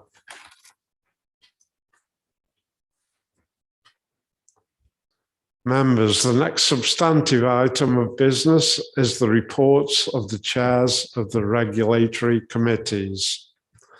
This is agenda item 12, which is at pages 123 and 124 of the main agenda. A written report is attached for the Audit and Standards and the Licensing and Public Protection Committee. A verbal update will be given for the Planning Committee. Councillor Andy Fear, would you like to give your update, please? Thank you very much, Mr. Mayor. As has already been said, Fugacase Labunto Ori, so I shall try and be short with this. The Planning Committee has met on its regular cycle and indeed has had a site visit since full council last met. Attendance has been good and I'd like to thank members for that and their fulsome input into the system.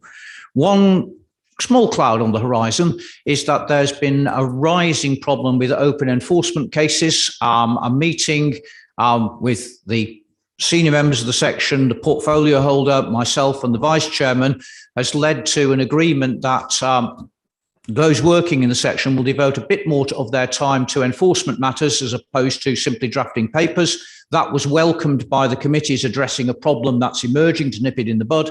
And I would like just communicate that fact to all members this evening. That's all.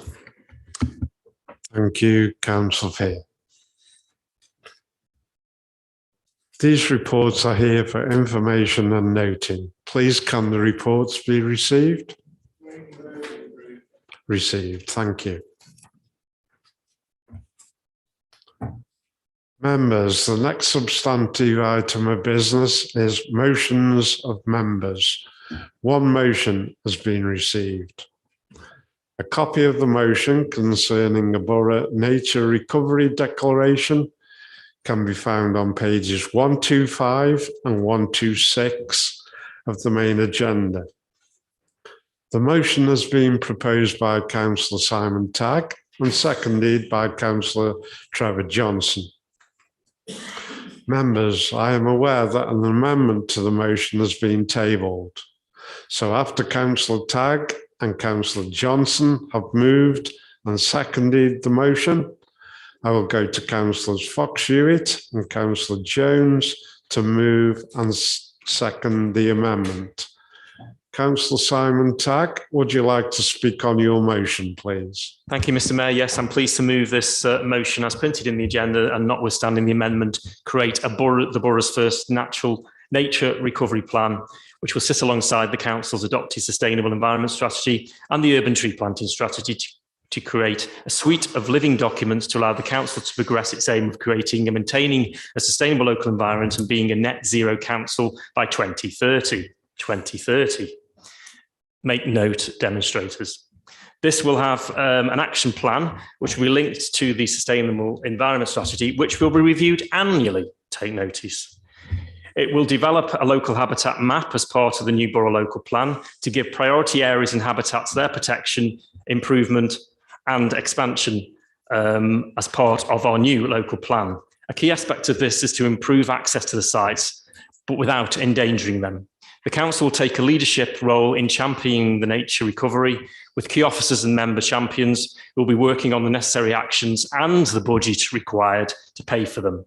The council will continue to invest in nature-based solutions in order to tackle the nature crisis and climate change, such as a programme of planting trees on green spaces, which will commence soon. For those that have seen the forward plan, they will see that there is a procurement strategy is due to come to Cabinet, and that sets out the council's goals for green and sustainable procurement. Tick. It is right that the agenda is scrutinised closely. So the EEP Scrutiny Committee, chaired by Councillor White, will be the forum for that, for ideas and challenge. Tick. We will need to work closely with Staffordshire County Council because of the Environment Act, which was passed recently, makes the county the accountable body for the local nature strategies. We'll be working with other partners as well, such as the Staffordshire Wildlife Trust, tick, to name but one. But I think it is inappropriate to name them in the motion, as they may be vying for contract work to help us to achieve our objectives. And we'd want to steer clear of sleaze now, wouldn't we? Apart from playing. But the opposition seem to be true to form. Mr. Mayor, I've addressed some of the key points in this, which are already in the amendment. Moving the motion is the key thing we need to do now late in the evening. And I feel that the motion is something the council can support cross-party, and it'll play a part in reversing the long-term decline of natural habitats, for which there are many in Newcastle Borough. I would therefore urge members to support this motion unopposed and not to support the political point-scoring motion, which is coming up as an amendment, which includes something to do with 51% on green space referendums, which has nothing to do with protecting these nature sites of special interest, such as Caddocks Moss, Apedale, and other such sites across our glorious borough. Thank you, Mr. Mayor. Thank you, Councillor Tagg. Councillor Johnson, would you like to second the motion, please? Thank you, Mr. Mayor. This strategy sets out the importance of nature-based actions such as habitat protection and development.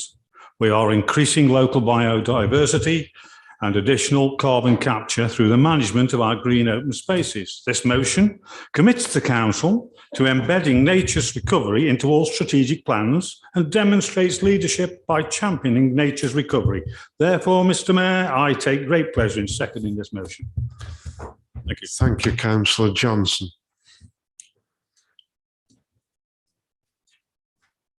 I would move now to Councillor Fox Hewitt to move your amendment to the motion, please. Councillor Fox Hewitt.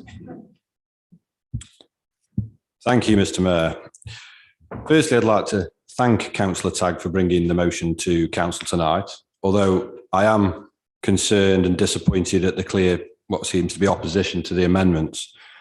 I would hope that by now, all members of this council will have come to accept that our decisions around planning, building, waste and procurement are intrinsically linked to not only the economic policy of the council, but the environmental affairs and conservation, and as such, go to the heart of our social prosperity.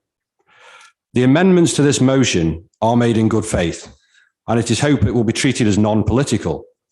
They are designed to add some concrete commitments and measures to this motion. There is nothing in these amendments that we should be fearful of.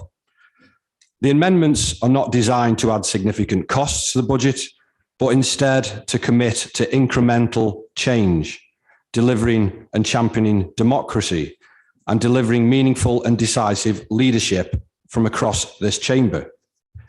The amendments build on the sentiment and aspirations of the council with some small, reasonable, realistic, and most importantly, achievable objectives and commitments, which will start us on the path of reversing our impact of our actions from decades before. And finally, looking to expand our natural habitat, whilst at the same time seeking the views and ideas of those best placed to offer this advice and support. The amendments also ensure that our local policies take account of and are compliant with the species abundance target, which will come under the purview of the environmental bill. So, Mr. Mayor, I commend these to the floor and beg to move the amendments. Thank you. Thank you, Councillor Fox-Hewitt. Councillor Jones, would you like to second the amendment to the motion, please? Yes, Mr. Mayor, I second the amendment and reserve my comments until the end. Thank you. Thank you, Councillor Jones. Any speakers on this item? I see hands going up. Just give me a moment.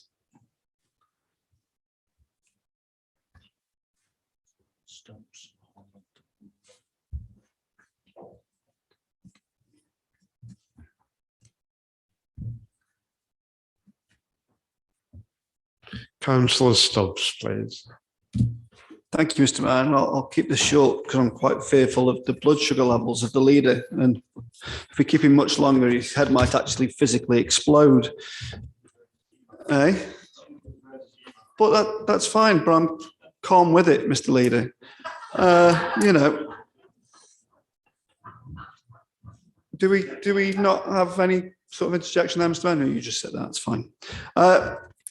This amendment actually wasn't meant to be partisan. It wasn't meant to be anything that was to derail or attempt to politify this. It just wasn't the case. 2 or 3 members of this group have been working ever since we saw this motion to try and enhance it as best we could. That's what the opposition is actually there for. I'm not sure why the administration is so fearful of help and advice from the other side. I was never afraid of it as leader, and other leaders in this council were never afraid of it. I'm not quite sure why this one particularly is. But do we really have to have anger that we're asking to involve the likes of Staffordshire Wildlife Trust and Friends of the Earth? You know, 2 of the most eminent bodies in the United Kingdom when talking about environmental issues. I don't understand why council would think that by simply adding some achievable targets and strengthening the actual motion itself would cause so much unrest. Again, the paranoia of the council is frankly ludicrous. All we are trying to do is the best for our communities. That's why we all came to this chamber, nothing more, nothing less. So, Mr. Mayor, in closing, the simple amendments offered tonight only enhance what was there before, and any attempt to water these down is exactly that. It's jingoism. We're setting something, but actually nobody's ever actually going to follow it through. With the amendments, there are targets and hopefully achievable targets at that. Thank you, Mr. Mayor. Thank you, Councillor Stubbs. Councillor Mark Holland, please. Thank you, Mr. Mayor. I completely accept what Councillor Fox-Hewitt and Councillor Stubbs have said about the amendment being a sincere attempt to improve the motion with a bit of texture. I will focus my remarks on the one item that I found objectionable, which on the paper that's been printed for us is the very top of the second page, and the undertaking not building on a borough green space unless 51% of the affected, that should say affected, ward population support the proposed development via a council-initiated consultation process.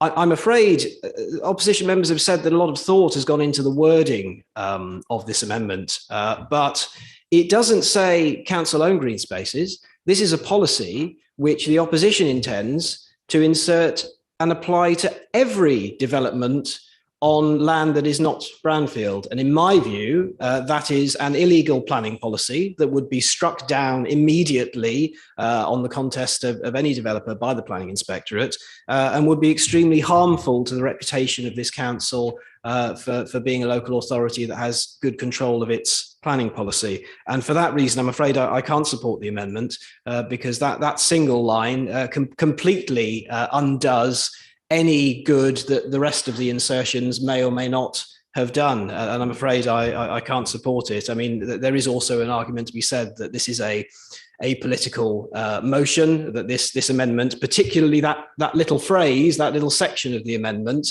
is not an amendment that would be moved by a group that had any expectation that it would be in administration after the election next year. It doesn't smack of confidence from the Labour Party that they're introducing it. So I should be voting against, I'm afraid, Mr. Mayor. Thank you, Councillor Holland. Councillor Graham Hudden, please. Thank you very much. Broadly speaking, can I just say, I do think a lot of thought's gone into this, and I do appreciate that. And I think the leader should, and Councillor, I think this can be amended at some time in the future, but I've got 2 points.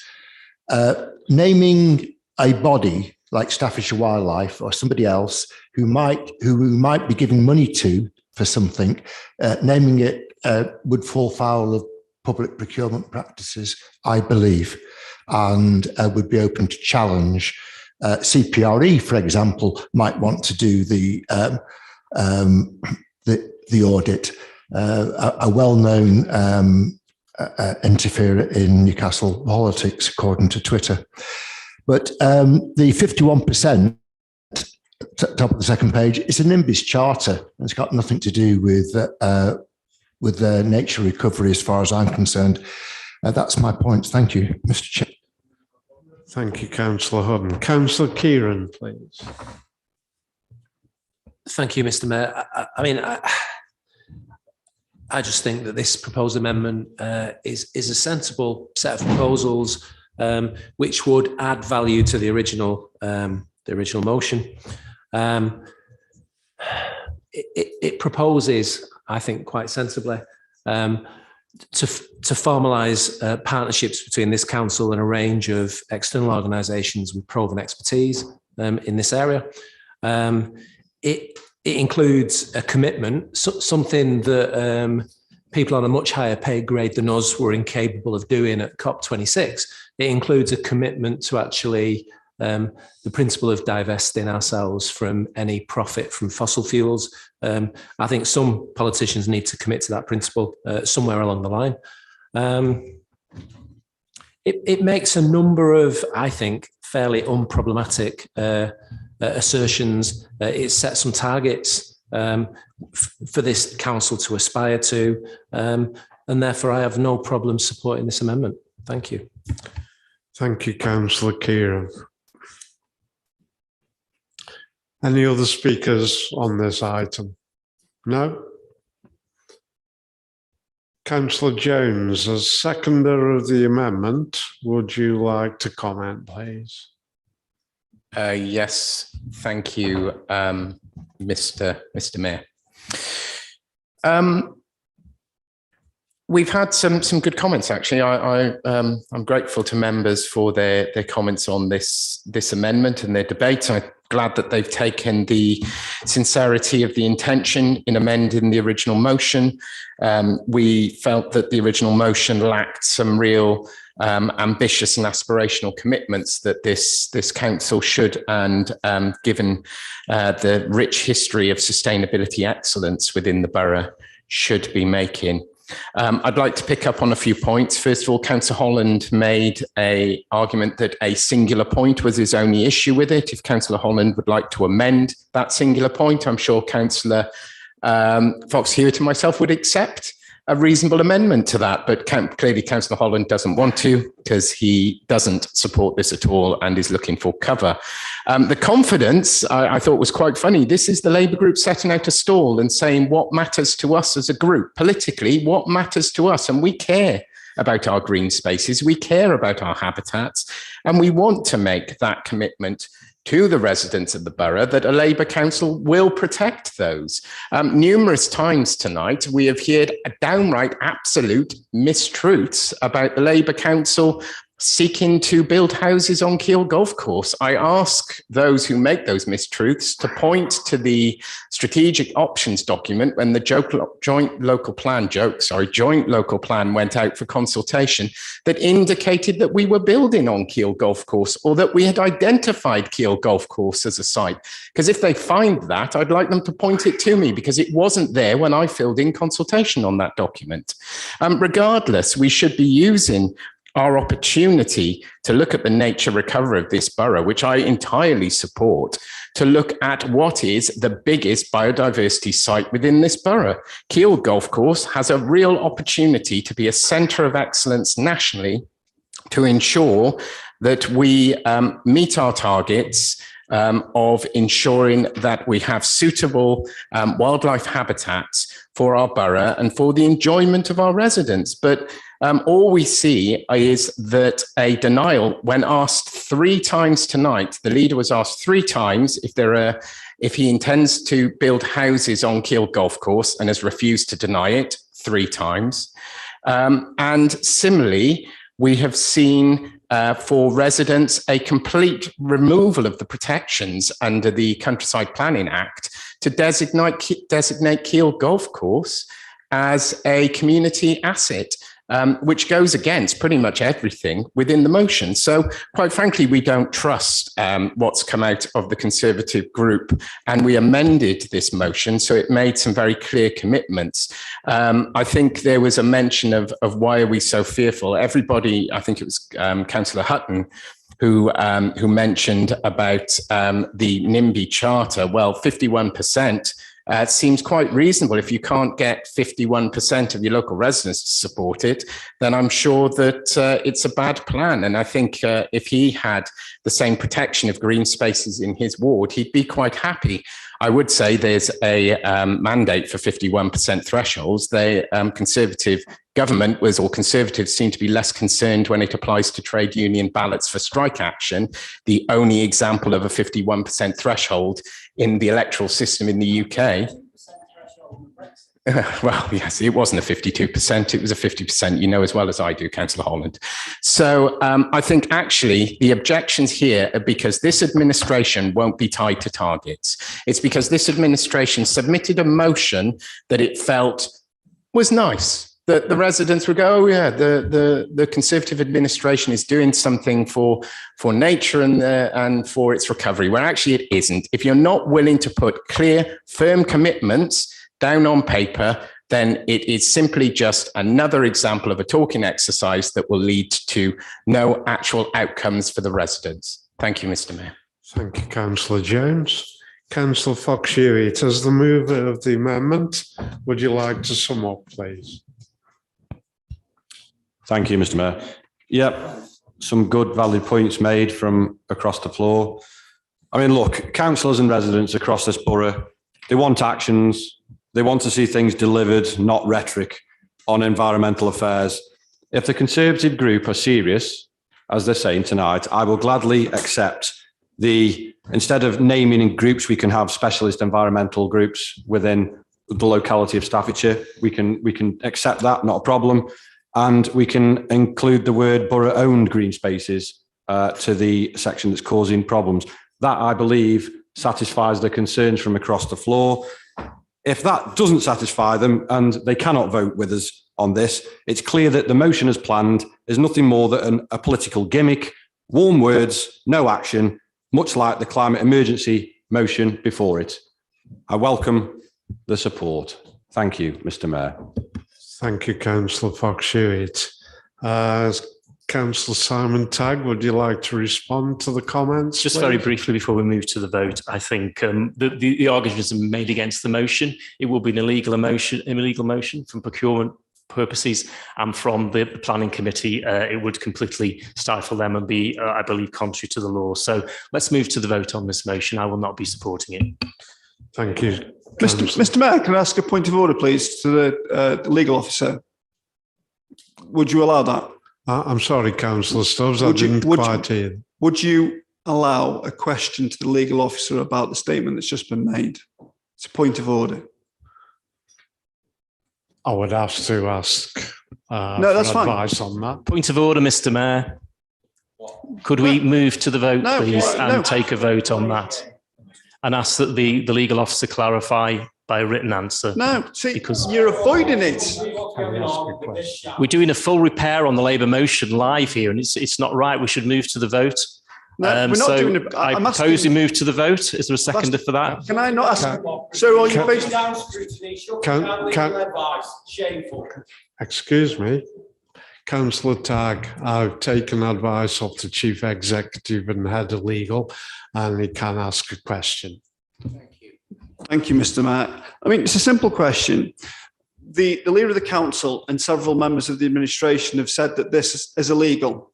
Can I ask the legal officer why it was allowed if any of this is actually illegal? Because surely we would have been told that it was illegal at source and it would have been stopped. Councillor Tagg, please. Any response? Sorry. Daniel, could you respond to that? Yeah, thank you, Mr. Mayor. My view and advice is that that particular paragraph would need a little bit more precision if it was to be put into a council policy, if it were to stand challenge when subsequently applied. So I'll sit on the fence and say that it's not lawful or unlawful as drafted, but if it were to be translated into a policy, I'd like to help you word it a little more precisely. Thank you, Mr. Mayor. Thank you. Okay, the amendment has been moved and seconded and will now be put to the vote. Can I remind members, please, that we are voting on whether or not to accept the amendments to the motion that have been proposed.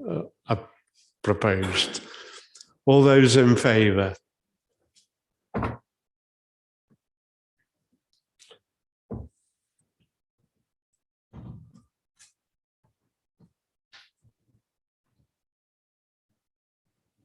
And all those against, please?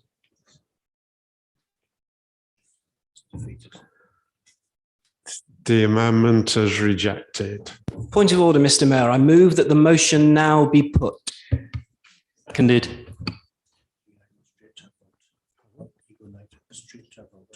On the substantive motion. So all those in favour of the motion. All those in favour of the motion, please indicate.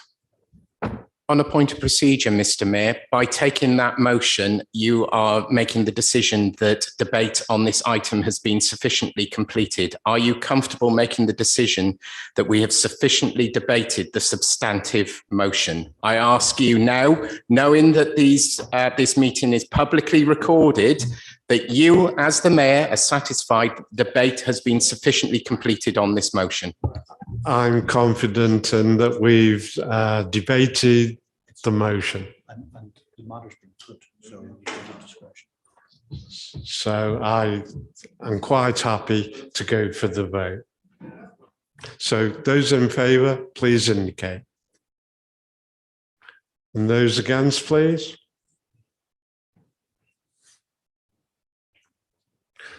The motion is carried. Thank you.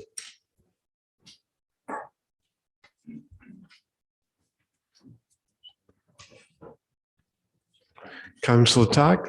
Given the late hour, I would suggest if the Mr. Mayor, you're happy and if members are, that we take the questions as they are and we provide written answers to those members on this occasion, given the late hour. Do you have a seconder for that? Yep, that's fine. Second that, Mr. Mayor.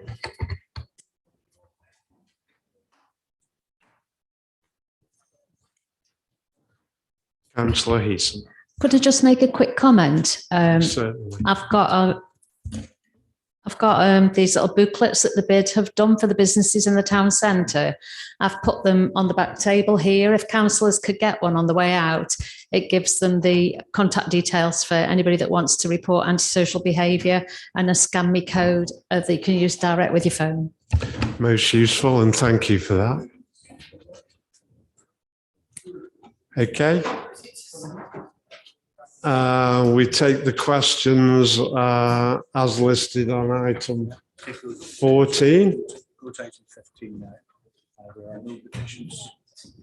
We've got no petitions brought before the council, and I'm aware of no urgent business. There's no exempt information. There's no disclosure of exempt information. So at 10:27, the meeting is now closed. Thank you.